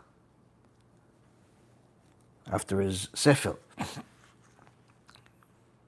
The Bach was Kodesh Kodeshim, extraordinary posek, an extraordinary Chacham, also an extraordinary Mekubal. And the Bach helped people from all over the world that would come to him with questions, with guidance. He would help them. One day as he's teaching his students, comes in a couple, Jewish couple, look presentable, look well-to-do. And they say, we came from far away to speak to the Rav to get some guidance. But it's a private issue and we need everybody to leave. So of course the rabbi tells them, everybody leave. They see 1, 2, 3, everybody's leaving, except one guy. Say, wait. You see the guy's not leaving. He's sitting right next to the Bach. I said, Rabbi, you said everybody leave. He goes, no, he's not included. This is my protege. He's going to take over after I pass on. He's a genius. He's an angel. If the rabbi says, the rabbi was not exactly Mr. Compliments about that are empty compliments. If he says this guy's an angel, then this guy's an angel. He's going to take over after the Bach. Great opportunity to even talk to next to this guy. Anyway, they tell him, Rabbi, we found a treasure that apparently was lost, and we have this enormous amount of money now. But the problem is that apparently this treasure came from royalty, because it has all types of things in it that come from royalty, gold and diamonds that have symbols of royalty, whether it be the church or it be the king. So we kept it hiding for a little while. And then we saw that there's a lookout for this treasure. So we decided to leave and come here, ask what to do. We found it. We didn't steal it. But we don't know what to do. I know even if we give it, he goes, listen, according to the Torah, you found it, you didn't steal it or anything like that, you're allowed to keep it according to the Torah, but to protect yourself, move to a different city, change location, change everything.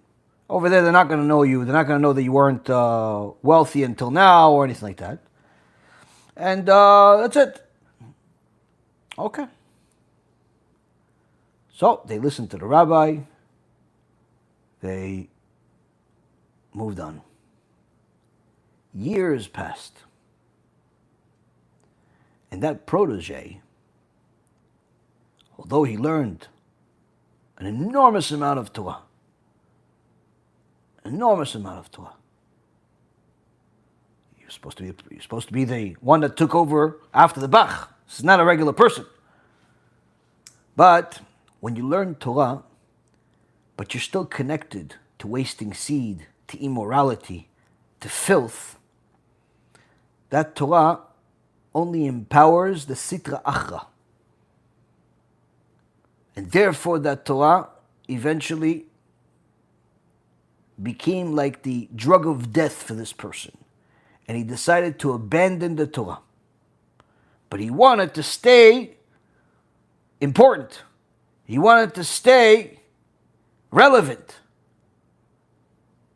So he decided to join the church. Over there in the church, their number one guest is Jews that have gone against God, gone against the Torah. They will invest every single penny that they have in their treasures just to get one Jew. One Jew in their eye is worth more than 1,000,000 goyim. Go and to any church that does the missionary work. Go see where they spend the vast majority of their money. You'll see the vast majority of their money. They're willing to spend literally $1 billion to hopefully get one, not hopefully, in their mind hopefully, to get one Jew to abandon God and become an idol worshiper like them, over 1,000 goyim in Indonesia, in Africa, and wherever it is. How do you know? Look at the world. It's 8 billion goyim. Only a few million Jews.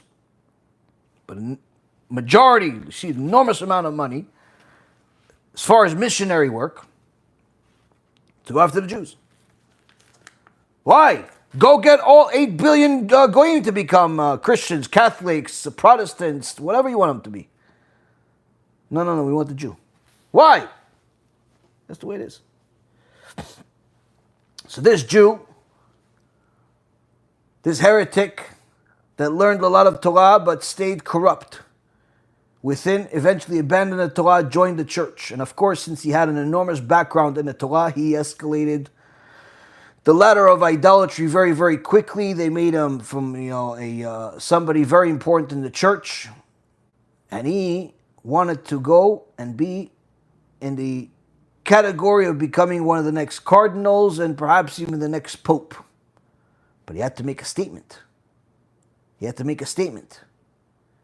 So He sent letters to all of the very important figures of the church from around the world, all the cardinals, all the chief idolaters around the world, that he's calling a meeting because he wants to show everyone how God spoke to him and uncovered a secret.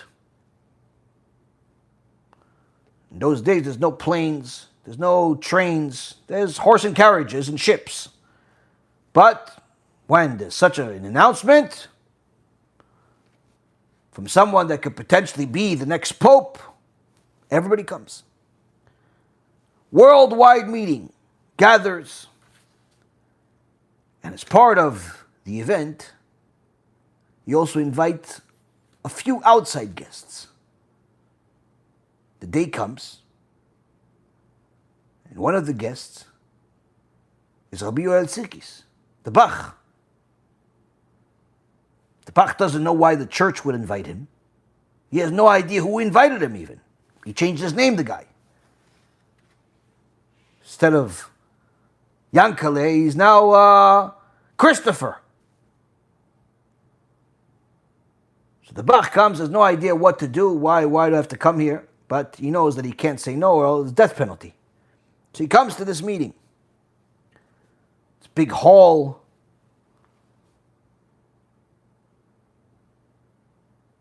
As he's standing there waiting, all the people, important people coming into this big field, this big place, he looks to his right and he sees a couple of Jewish people that look familiar. And who is it? It's that couple. For many, many years before. So, oh, how are you, Rabbi? What are you doing here? I got invited. What about you? We also got invited. Who invited you? We don't know. It's some pastor, some priest. We don't know who he is. Some Christopher. Huh. As they're waiting over there, they both look, and approaching them is the guy that gathered all of it, created all of it, in charge of all of it, and invited them. And as he gets closer and closer, the Bach starts to recognize this face, and in an instant realizes what is about to happen. This is his wayward former student that now is going to disclose what he heard at a time he was still good. At a time he was supposed to be the protege. And he's going to bring a blood libel, a massacre, a pogrom to Klal Yisrael, chas v'shalom. And this Rasha says to everyone, gather everyone, I would like to show you what God has shown me. Okay? Everyone is eager to hear what this former Jew has to say. They've come far away. You see, God speaks to me. Now, if you say that in the church, everybody believes you because they think that God speaks to them, even though it's either a demon speaking to them and not God, or they just speak to themselves and pretend it's God.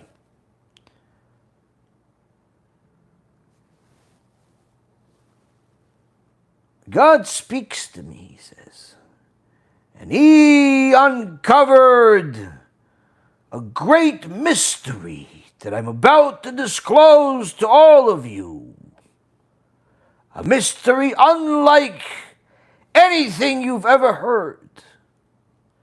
A mystery that was worthwhile for you to come here from all over the world to hear. Now everyone, okay, get to the point already. As the Bach sees what's about to happen, and he has eye contact with this Rasha. As he's walking towards him, the Bach says to him, yes, tell us what you saw. And at that moment, the Bach's holiness, perhaps Kabbalah Ma'asit, made the guy a mute. Suddenly, couldn't talk. He forgot. Forgot everything, forgot why he's there. Now people are getting impatient. No! What did you hear? What did he say? And the guy's looking at them, dumbfounded, not sure what they want, not sure why he's there. And of course, they ran out of patience and they killed him. And the Bach and those couple and the rest of Klal Yisrael that lived that part of the world in Europe were miraculously saved.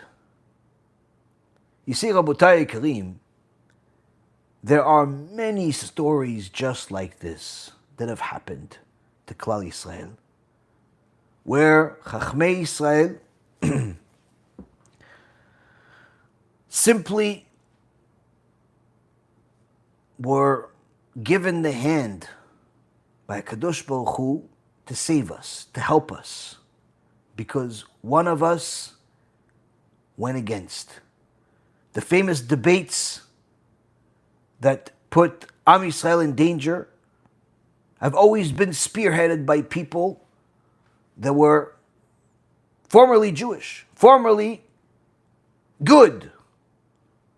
For example, the Ramban's famous debate in Barcelona. The guy that started the whole thing, that forced the whole thing, was a former Bechur in Yeshiva, to decide that he wants to get honor, and therefore it's easier for him to get honor in the church than in the Bet Midrash. Had the Ramban lost that debate, there would be forced conversions and blood being spilled all over the streets. And this has happened countless times. Now, what's the connection between all of this? You see, Rabotai, the Torah says that if someone learns a lot of Torah,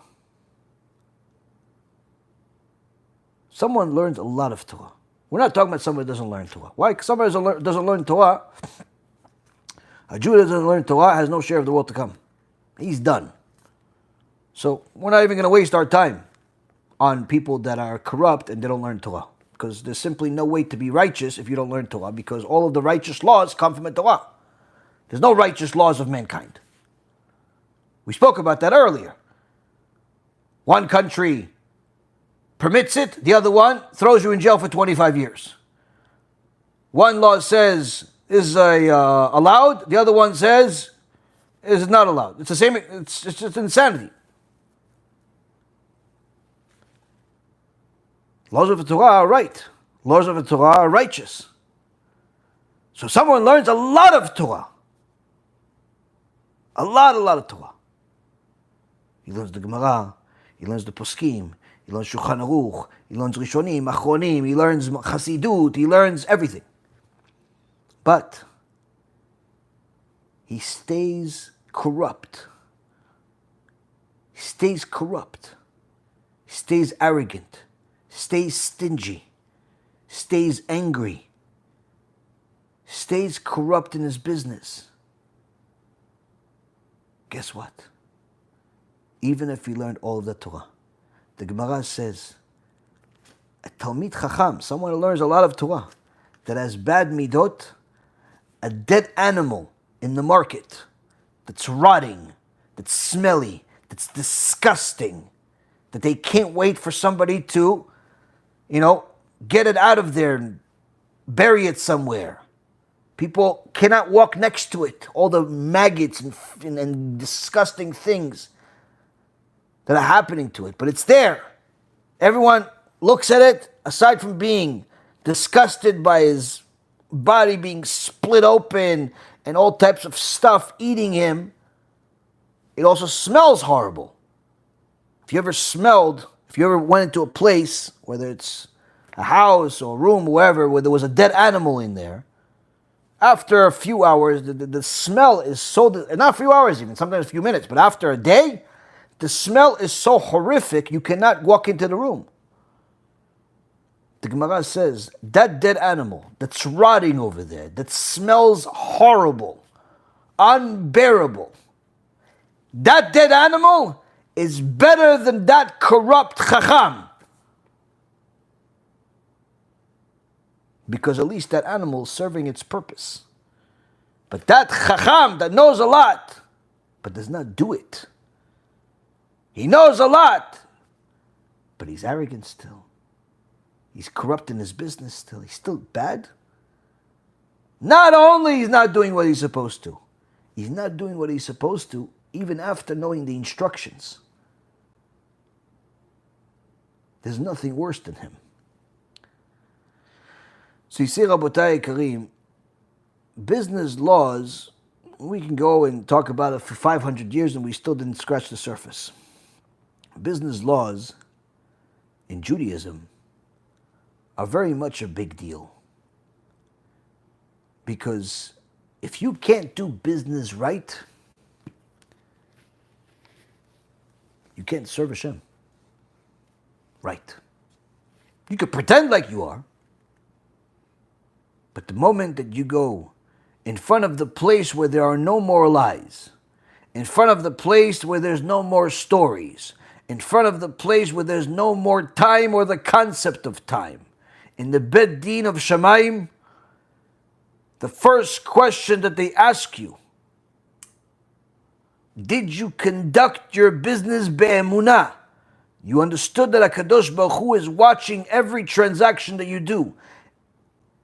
And you know they know the answer. And you know that the answer is not in your favor. You've already failed the bare minimum.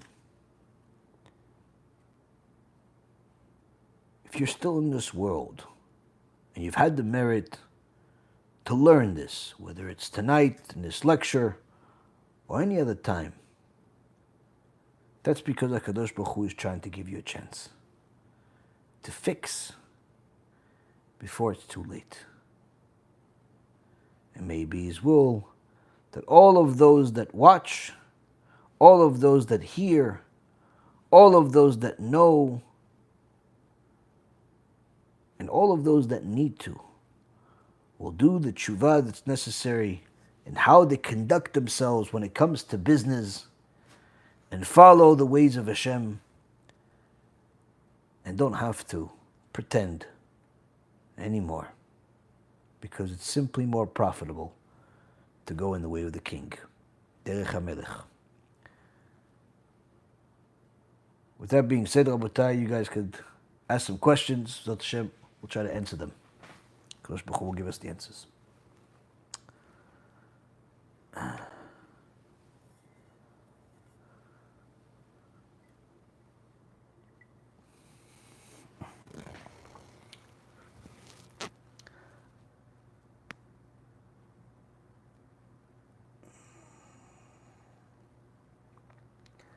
Hi, Rabbi. I recently ordered kiruv items and it's hard for me to give it.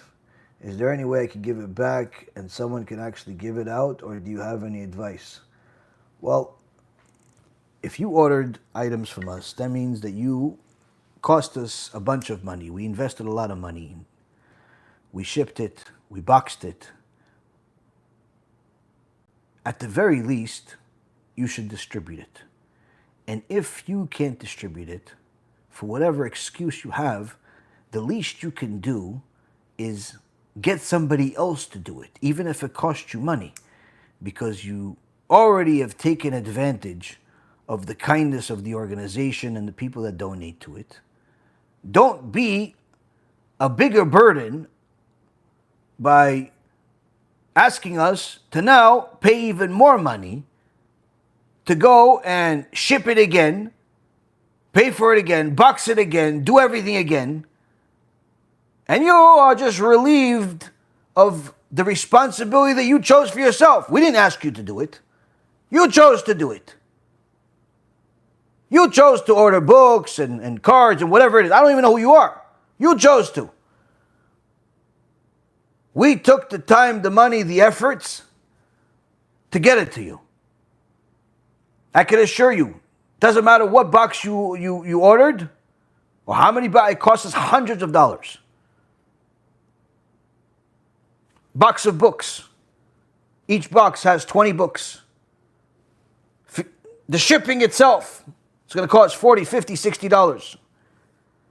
The box of the books themselves, a few $100s. That means that without calculating man hours, work, time, all that stuff, just simply the goods themselves is hundreds of dollars.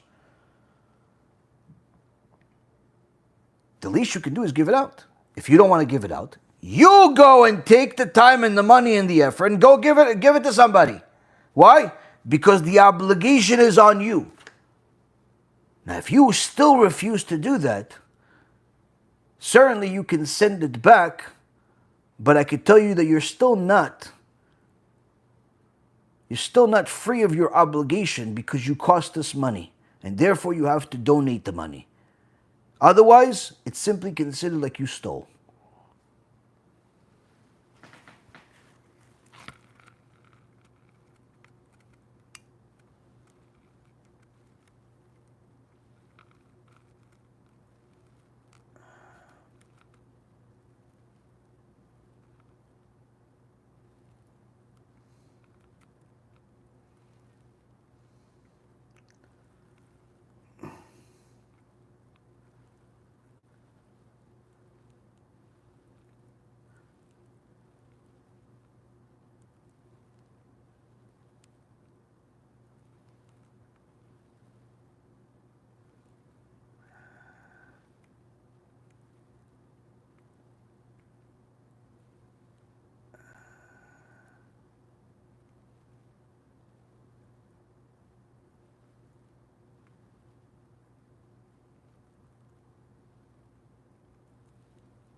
Could Hashem be called Jehovah Knows? No.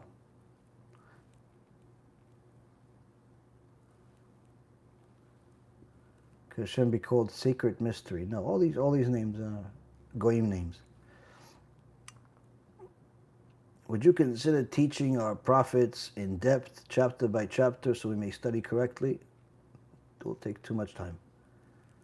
No.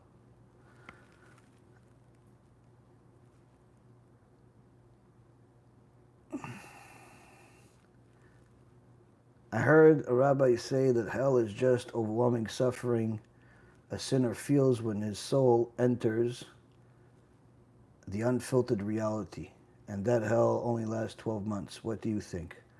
I have a whole film about it. It's called Gehenom, the movie. Go to my channel, the same channel that you're in right now. Gehenom is Gehинnom. You'll see about a 3-hour movie there.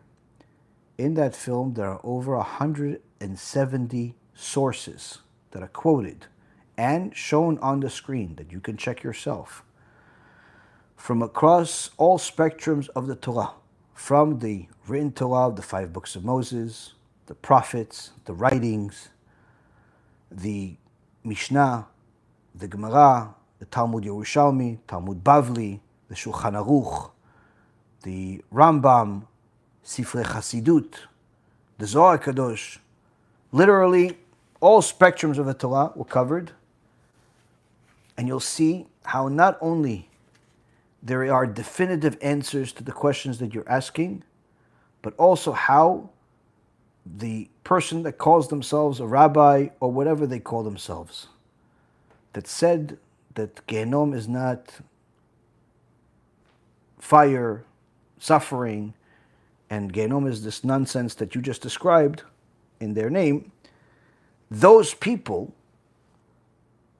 will be among those that will suffer in Gehenom the most. So, the one common denominator about all punishment deniers, all Gehenom deniers, punishment deniers, one common denominator about them is that, number one, they don't bring any sources for what they say, because sources do not exist for what they say. Number two, they do not teach about any form of punishment, even in this world. And any normal person that sees the world today knows that there has to be punishment. Why? Because this world is a example, if you will, of reality. So just like, for example, when somebody watches a movie, assuming, let's say it's a kosher movie, even if it's, they are watching a sample of reality, what could happen. What could happen under certain conditions. So the same thing with this world. So a person that lives in this world knows that if you commit a crime, no matter where you live, you commit murder, you commit rape, you steal, you rob, you do something wrong and you get caught, there's punishment. You go to jail, you can get tortured, you can get death penalty. There's all types of different punishments for different things. So if this material world that has kings of flesh and blood already understands that there has to be reward and punishment, there cannot be a free-for-all system in order for it to be just. Even though the rules they have are corrupt, the reason for the rules is just, meaning there has to be rules. Everyone knows there has to be rules. If you were just allowed to do whatever you want, you're allowed to kill and steal from whoever you want, whenever you want, then obviously this would be mayhem. So everyone knows there has to be rules, there has to be reward, there has to be punishment. You can't just drive the way you want because you're endangering other people. You can't just take whatever you want because then you are a hazardous to society. So there has to be rules. So if the creation knows there has to be rules and those rules are enforced by reward and punishment, then why would anybody that has an inkling of wisdom and truth within them ever think that the King of Kings, the creator of all creations, does not also have rules for those that violate his Torah and the purpose of this world? Why would there not be rules? Why would there not be any consequence? So anyone that actually ever thinks about this, even without reading all the sources or watching my film, knows that it's impossible for there to be a just God that does not enforce punishment. And just like the punishment for things in this world are harsh, the punishment in the eternal world are infinitely more harsh. Why? Because there's infinitely more reward for those that do what Hashem says than what's available here. If somebody does good for somebody, the most they can benefit is something temporary. But if somebody does what Hashem says, the most they can benefit is infinitely. And just like the reward is infinite, so is the punishment. So if you want to educate yourself about reward and punishment, which is the foundation of the Torah, foundation of understanding God, then watch the film. And if you want to even further study, you just simply write down the sources of all the things that I mentioned in the film. There are over 170 sources, and you're going to be flabbergasted that anyone even dares denying what the truth is about the Torah and reward and punishment, especially if they call themselves a rabbi. And in general, the third common denominator among the deniers is that they're all corrupt people. Not just corrupt in Torah, they're corrupt people. They are liars, pathological liars that will lie in order to, fulfill their agenda. So the conclusion is, Sur me'anashim ha'reshaim ha'ele. Run away from these wicked people and save yourself before you get punished with them. That's what Hashem told Am Yisrael right before Hashem opened up the mouth of Gehenom to swallow Korach, which is in itself a proof that there has to be punishment, because the Torah specifically says in no less than 2 places that Korach is burning in Gehenom until the second. So what, he's the only one that is burning in Gehenom, but a person that doesn't even keep Shabbat, a person that's killing, a person that's committing adultery, he doesn't go to Gehenom? Only Korach and his followers are going to Gehinnom. He's going to suffer in fire and forever.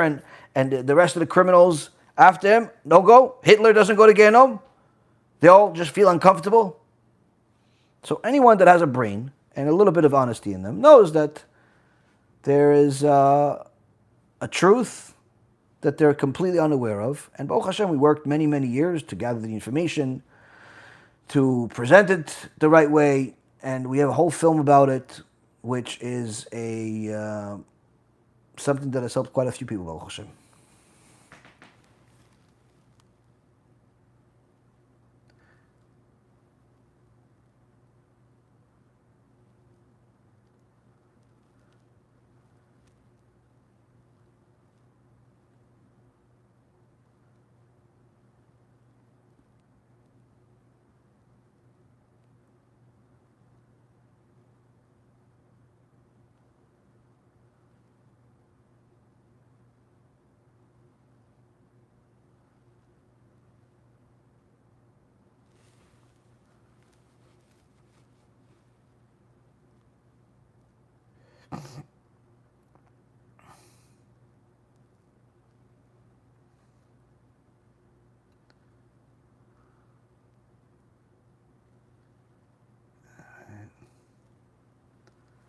Let's see.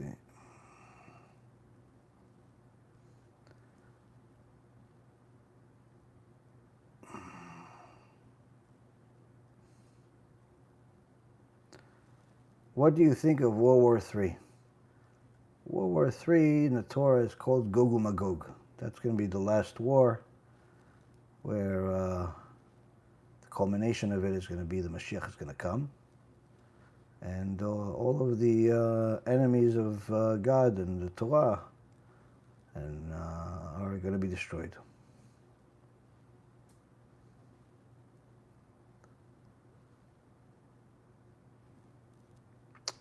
The Satan, who's also called Yetzirah and also called Malach HaMavet, and multiple other names, is simply an angel that serves God. He's not in competition with God like they think in Christianity and other idolatrous religions. He's simply a servant of God, and his responsibility is to be the resistance in order to justify the reward, or justify the punishment for someone that goes against. If there was no resistance, then there's no reason to reward or punish.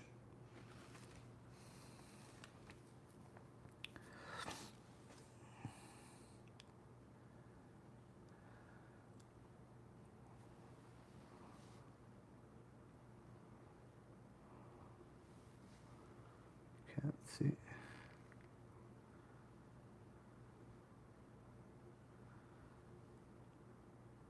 What makes a young Ben Torah go to Cash Advance? It's hard to believe he's doing it for the money because he simply learns Torah. I have a friend in this business. It's very hard to convince him. Well, the vast majority of people that go into Cash Advance, people that were in yeshiva, that are religious, and they go into Cash Advance, they're going in there naive. They don't realize that they are in a predatory lending, that they're going to destroy people's lives. They don't know anything about the world and how people are being destroyed as a result of this. They just know what they want, which is they want to make money. And this thing has the advertisement that you can make a lot of money in a short period of time without having skills, without having degrees. So they have their outcome that they want, and they think that they found it, especially since there are rabbis in their communities that are, in so many words, partners with the Cash Advance businesses, and are telling people it's okay to do it. And that's why I said those rabbis will go to Gehinnom and never come out. But it doesn't matter. Anybody that goes into the business, I could pretty much feel confident to say that the vast majority of people that go into that business are unaware of the magnitude of the damage that they're going to be causing people from their actions initially. But everyone knows, without exception, everyone knows that it's a predatory, corrupt business within a few months of being in it. Why? Because that initial customer that you signed on is now calling, crying, and complaining because you destroyed his life with that loan. And when you start seeing that all your customers are literally on the verge of bankruptcy or in bankruptcy as a result of what you did while you made money out of it, then you realize this is a corrupt, predatory business. There's nobody on planet Earth that thinks that this is not a horrible business or that this is not a horrible product. But they do it because their lust for money is more than their love for God and more than their fear of God. And this is not something that just started now. This has happened, unfortunately, in every generation across the world, in Morocco, in Poland, in England, in Germany, in Spain. It's something that's unfortunately plagued the Jewish people for several thousand years.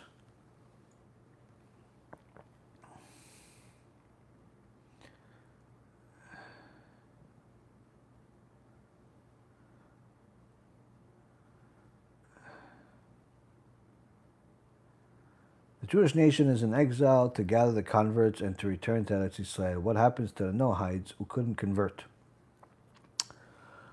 The Noahides that don't convert, if they're righteous Noahides, they'll also survive the time of Mashiach. And there's 2/3 of the world will be destroyed in the war of Gog and Magog initially. And the last third will be purified, meaning not the whole last third will survive, but many will. And of course, if you do the math, there's about 9 billion people in the world. 2/3 is 6 billion, so that leaves 3 billion people. Let's say a refining process, just for argument's sake, or extreme, let's say half of them don't survive even. 1.5 billion people. So if there's 1.5 billion people, it can't be all Jews. Why? Right now, there's maybe 20 million Jews that we know of, which includes the few million religious ones and the majority that are not religious. So obviously, even if you include, even let's say everybody became religious, everybody survived, all the Jews, 20 million, Jews survived, still means if there's 1.5 billion people, obviously, the majority are non-Jews. But they're righteous people.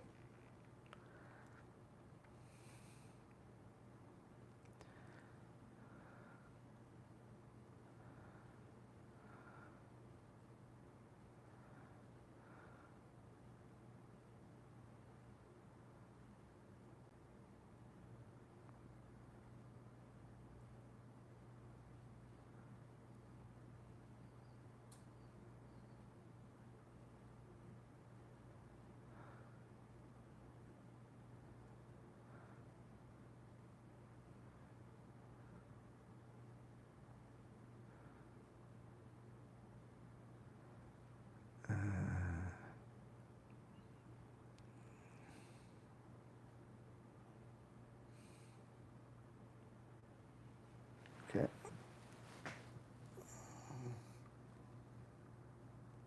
Hashem only judges the acts of sin and not the thoughts of it. That's not 100% correct. Thoughts of idolatry are considered sinful. What Torah portion brings you comfort? All of them.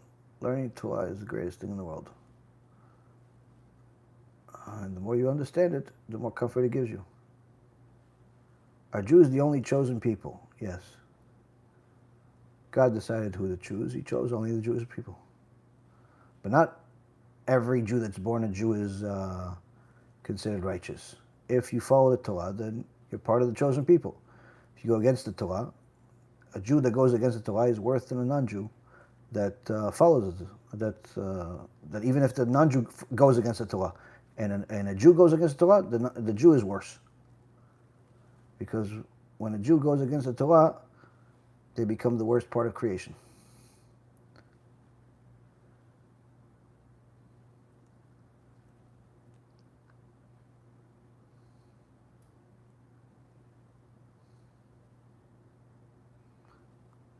Do you think that only Jews will survive World War III? No, I just explained that. No. Majority of people are going to be non-Jews.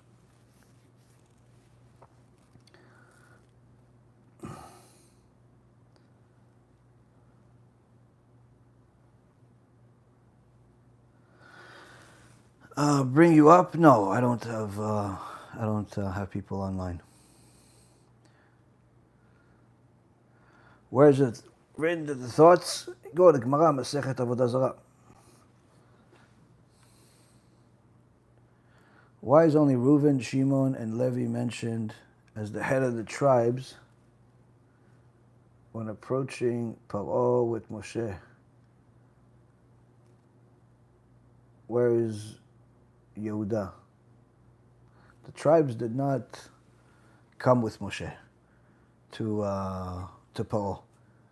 Initially, there was the Skenim that were supposed to come with Paro, but then they're supposed to come with Moshe to go to Paro, but then they got scared. So only Moshe and Aaron went to Paro. None of the leaders of the tribes came.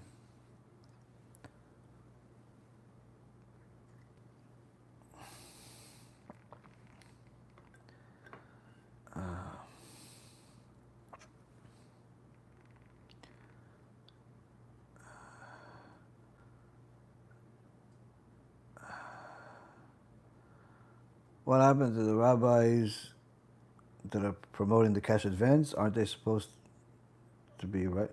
Oh, cruel? Yeah, there's cruel people that pretend to be all types of things. There's cruel doctors, there's cruel lawyers, there's cruelty in every part of the world, but there's also some good. There's certainly good rabbis, there's certainly some good doctors. As hard as it is to believe, I'm assuming there is good lawyers. I've never met one.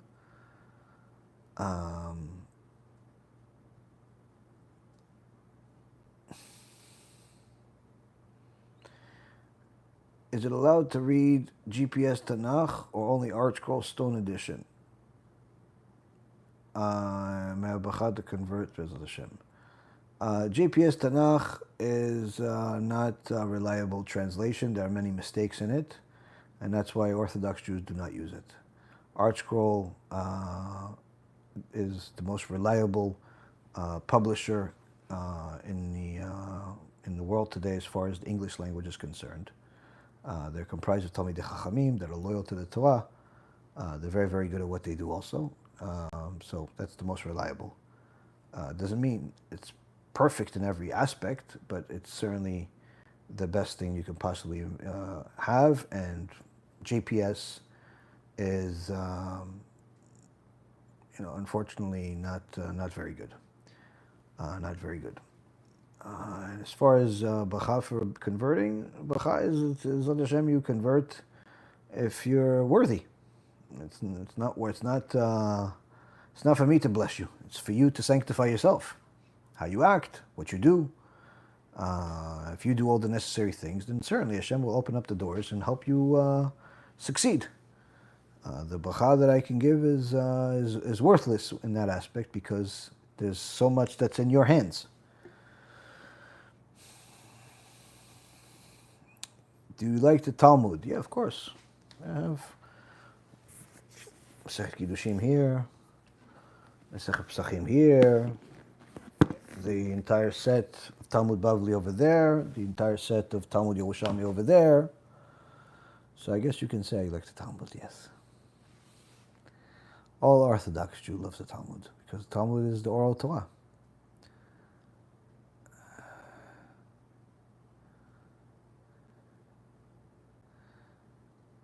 I'm a Muslim, what do I get considered as? In the world, there are Jews and there are non-Jews. Now, Jews can either be righteous or wicked. A righteous Jew is a righteous Jew, and a wicked Jew is a wicked Jew. Obviously, there could be wicked idolater. It could be a wicked that's a Jew that's an idolater. It could be a wicked atheist, which is another form of idolatry. The same concept with a non-Jew. It could be a righteous non-Jew, which we call a righteous Noahide, and there is a wicked non-Jew, which is an idolater. Now, as a Muslim, it depends. If you follow the extreme fanatic teachers in Islam that tell you to destroy the Jews, and the Jews are the enemy, and that the Torah that they have is not real, then you are an enemy of God. But if you are a decent person and you don't follow the extreme fanaticism, in fact, you know that the Jews are the chosen people, and you can obviously understand the difference between righteous Jews and wicked ones, just like you could understand righteous and wicked among the rest of the people in the world. And if you follow the Torah, you're perfectly fine. Now, as far as the Quran itself is concerned, the Quran is problematic because the Quran in itself is a heretical, anti-Semitic, and anti-everything, man-made mistake. It has endless mistakes in it. It contradicts the Torah, and unfortunately promotes hatred. So, even though you were born Muslim, doesn't mean you have to stay that way. You could be a righteous Noahide by following the teachings of the Torah that apply to you, and still remain a non-Jew. You can still remain a non-Jew. You don't have to be Jewish in order to fulfill your purpose in this world and to be righteous. Unlike Christianity and Islam, the Jews don't believe that everybody has to convert. There are some people that certainly would do better off if they converted to Judaism. And there are some people that the answer is no, they don't need to convert, but they could still be righteous, they could still fulfill their purpose. They could still succeed, still go to heaven without converting.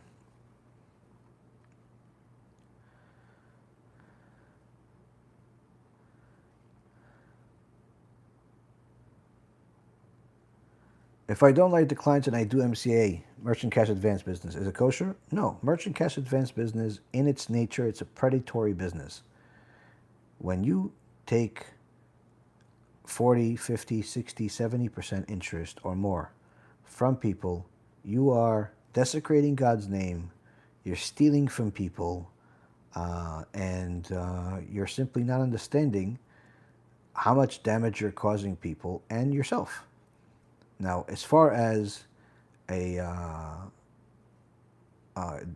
excuse that people say, yeah, but they knew it's 100% interest, but they signed off, they agreed. This argument does not hold water when it comes to halacha, in the same way as someone that says, well, I gambled against somebody else, and both of us knew that we could win or we could lose. So it's not considered stealing, because the Torah says that someone that gambles, when you win, you're considered like you're stealing. Why? Because the guy that lost to you didn't think he's going to lose. If he thought he was going to lose, he wasn't going to play. Nobody goes into gambling thinking that they're going to lose. Even if they think that they're high likelihood of losing, they still don't play because they know they're going to lose. They play because they believe that they're going to win. So when he gives you the money that that he lost to you as a result of the game, he doesn't actually want to give you the money. So in essence, you're taking the money from him against his will, which is considered stealing. Now, the fact that he agreed to the rules before the game started does not hold its water when it comes to halacha, because like I said, he agreed to the rules because he assumed he was going to win. The same concept with people that are agreeing to the terms of borrowing money with predatory rates of 40, 50%, 100%, all of these other cash advance rates. The people that are agreeing to it, meaning they're signing forms saying, I will borrow the money and I'll, under these horrible conditions, they're not agreeing to it because they think it's okay. They're agreeing to it because they're assuming they're going to somehow beat the system in some way, either by making a lot of money in their business that will more than compensate for the predatory rates that makes it impossible, or that the damage is not going to be as bad because they'll be able to refinance the loan for a normal rate, or many other different reasons. In so many words, when somebody signs that type of document, they're not really agreeing to the terms. They're in essence just getting what they want, and then trying to figure out if they could fix the terms after the fact. So it's like, for example, when adults play in gambling, there's no changing the rules. But when kids play with each other, all types of games, you see, especially when they're little, they change the rules all the time. They play, okay, listen, we're going to play tag. All right, fine. So you're going to be the tagger, and I'm going to run away. All right, fine. Okay, they start running, and he sees, he caught him right away because he's faster. He goes, no, what? No, I caught you. No, but the grass, I was on the grass. Okay, so what do you mean? But what's the grass? No, the grass is a base. The grass is base. You're not allowed to catch me on the grass. Oh, okay, fine. All right, so he waits a little while longer. And he runs after him. He catches him. No, you can't catch me. Why? Because I took a break. Well, how did I know? No, because I got tired. So you can't catch me when I'm tired. Oh, okay, fine. All right, fine. All right, so you can't catch me tired. Then starts running again. No. What happened? No, I was on the red stones. You can't catch me on the red stones. Okay, all right, can't catch you. What happened? Why is the kids doing that? Because they're little kids, and they can change the rules as much as they want, and they have fun doing it, and it's fine because they're little kids. But adults can't change the rules. Adults can't change the rules. So what does it have to do with the whole cash advance halacha aspect of it? Is that the people that sign the contract are signing the contract as if they're a kid. Meaning, they're signing the contract, not because they agree to the terms, but because they assume that they could act like a kid after they sign the contract and they could somehow beat the system, either change the rules or replace the rules or all types of other things. That they're going to find a red stone or they're going to find the grass that they could hide in and not be destroyed by the predators of the cash advance collectors. They assume, and they unfortunately assume wrong. And that's why everyone knows that the cash advance business is inherently a predatory business. Everyone knows. It's not a secret. It's not something I invented. The Attorney General in New York is prosecuting one company after another, fining them millions and in some cases billions of dollars because of their predatory nature. This is not some rumor I'm spreading. Everyone knows, including the people that are in the cash advance business, know that it's a predatory business. If you just wanted to be in the lending business, go work for a bank. Lend money for normal rates and, have them sign the forms. You say, no, but they don't pay as much commission. Okay, why don't they pay as much commission? Because they're not robbing people. When you rob people and you destroy them and the lender knows that this guy that just borrowed the money pretty much just signed away his own death certificate, his own financial death certificate. So they're willing to give you a big spiff because they know that they just got this guy, that's it. Whatever he just signed off as collateral, whatever he just signed off, that's theirs. He just borrowed $50,000. He gave them $100,000, $200,000, $400,000 worth of collateral. That's it. They know that even if he doesn't pay the loan, in some cases they prefer he doesn't pay the loan. Why? Because they want the collateral.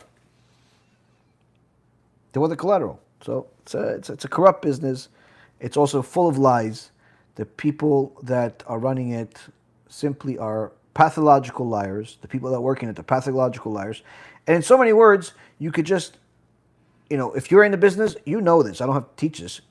From the beginning of the call to the end of every single call, you will never find truth in there. You will find moments of truth surrounded by lies.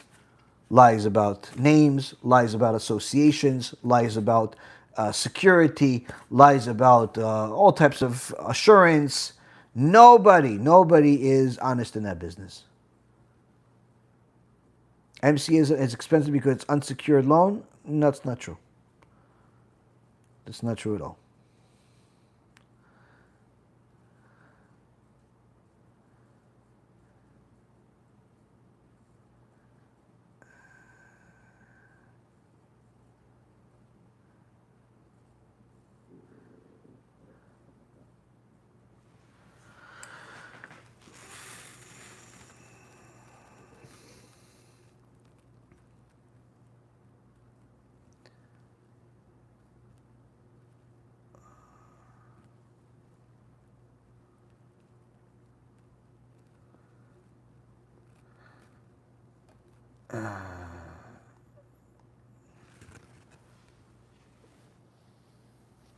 What is the prophet referring to in this verse? Go open up an art scroll, see what the sages said in the commentary, and you'll understand what it says. You can't read the Torah without commentary by the sages of Am Yisrael. You're not going to understand anything, not just that one verse. You're not going to understand anything.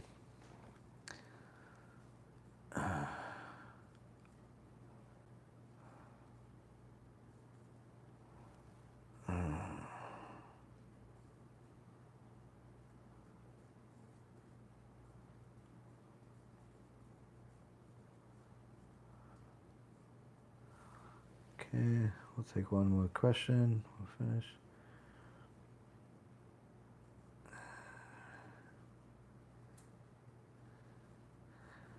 Well, how many times a day does a person have to do cheshbon nefesh? Depends where they are in their life. Depends where they are in their life. There's some chachamim, tzaddikim did cheshbon nefesh before every single act. They checked. Somebody's just starting out doing tshuva, starting out connecting to Shem, to ask them to do check everything they do before they do it. They're going to think it's impossible. They're going to abandon everything. So, in so many words, the ideal place that everybody could get to is to simply make sure that before they do anything, they know it's allowed and not forbidden. Before they get a certain job, before they go to specific places, eat specific things. In so many words, don't do anything that you don't know whether it's allowed or not. That's already a very, very big difference. If somebody does that, they'll show some level of yirat shamayim, some level of fear of Hashem before they do anything. That's already a very, very big progress for the vast majority of people, because most people operate their life without thinking about the Torah. They operate their life with thinking about their desires. The same thing as these so-called ben Torahs, these bachurim that are going into the cash advance business. They're not thinking about the outcome from the client perspective or the victims. They're thinking their own desires. And when a person thinks of their own desires, they're not different than an animal. They're not different than an animal. And that's why the Torah says somebody that learns Torah but they have bad character traits, meaning they don't think about the Torah before they act. A dead animal is better than them. Why? Because at least that dead animal served its purpose. What can we do for you, or do you suggest we take on for you in order for your surgery to go well and that your health improves quickly?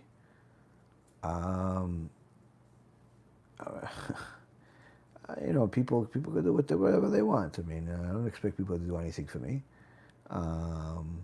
If somebody wants to, somebody benefits from our shiurim, somebody benefited from them, they want to do something, that's their decision. It's their decision. There's certainly a few people that are praying, reading Tehillim. Some are taking on learning more Torah. Some have made some donations to our organization to help support and to do the mitzvah of kiruv. Everybody is doing whatever they can. I mean, if somebody really cares about me and what I want, number one thing that I always want is for people to support everything that we're doing, donating to Bezat Hashem, because by supporting Bezat Hashem, it's not just supporting me, it's supporting the Klal Israel. It's supporting all of Am Yisrael that benefits from it. The organization is bigger than me. The organization is Baruch Hashem, whether it's the books or the lectures or the videos or the team or the Beddin, the Kollels, the Talmidim that are doing tshuva, that are converting, all of that stuff. If somebody cares about me as far as what I want, what I think, number one thing that you can do is to donate and get other people to donate to Bezrat Hashem. That's the number one thing. If people can do that, that'd be great. Aside from that, of course, people could distribute the books that we have. People could, learn more Torah, do other mitzvot. Those are all very good. But the biggest thing is to help Klal Yisrael do tshuva, and that's number one thing. Now, as far as anyone that's placing orders, most likely you're not going to get them anytime soon. So you could place the orders. It's just that you have to be patient. The orders are not going to come out until after the surgery and recovery and all that stuff.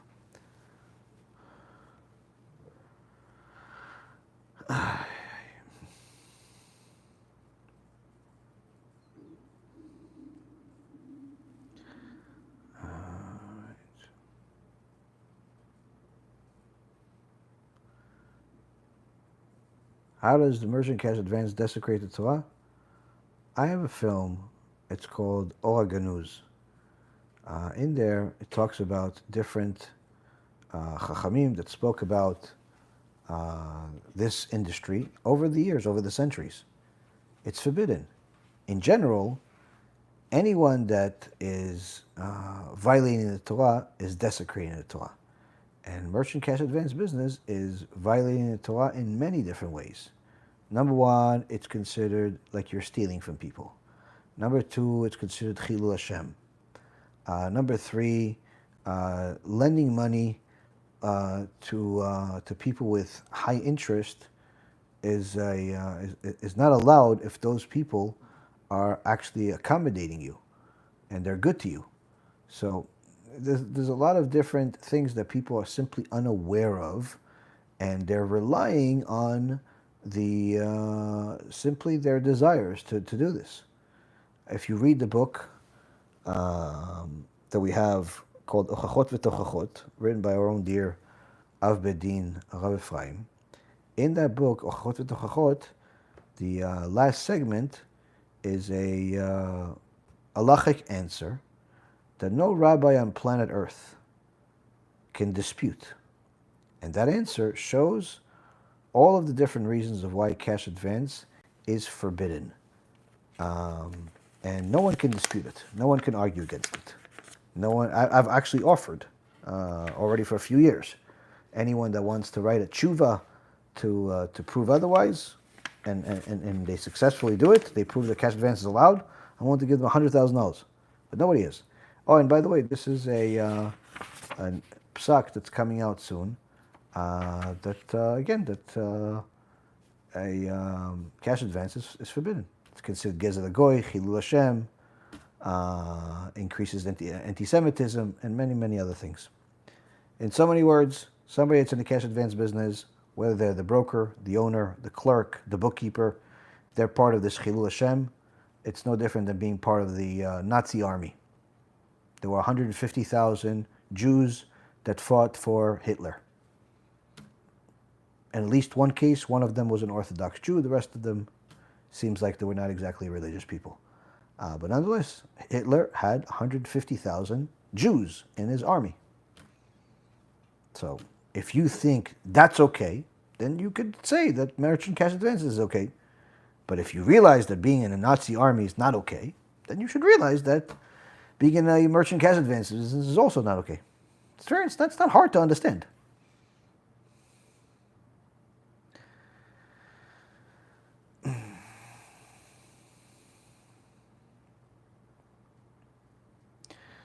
The Rambam says that if you lend money to go without interest, it's an avera. Not true. Learn the tshuva, and don't assume that you know it better. I've been studying this for years. My Rav wrote a whole tshuva about it. Don't assume that you just discovered the wheel. Realize where you stand. You don't know about the subject anywhere near as much as you think you do. And you also don't know about the industry anywhere as much as you think you do. And I'm not only coming to you from a halachic perspective, I'm also coming to you from I was on Wall Street for nearly 20 years. I know a thing or two. So, all right. Okay, guys. Okay, Rabotai, thank you very much for learning with me. Shem bless each and every one of you that is going to learn and publicize these shurim and support our organization. Anyone that wants to support could donate on bezrathashem.org. You could donate via YouTube. You could send a check. You could wire. You could do a lot of different things to support and to help us do all the wonderful things that we do. Bezrat Hashem, we will have Hashem's mercy and succeed in this journey that we're about to go on. Bezrat Hashem, we will learn with you guys soon. Kol tu b'chava tzlacha.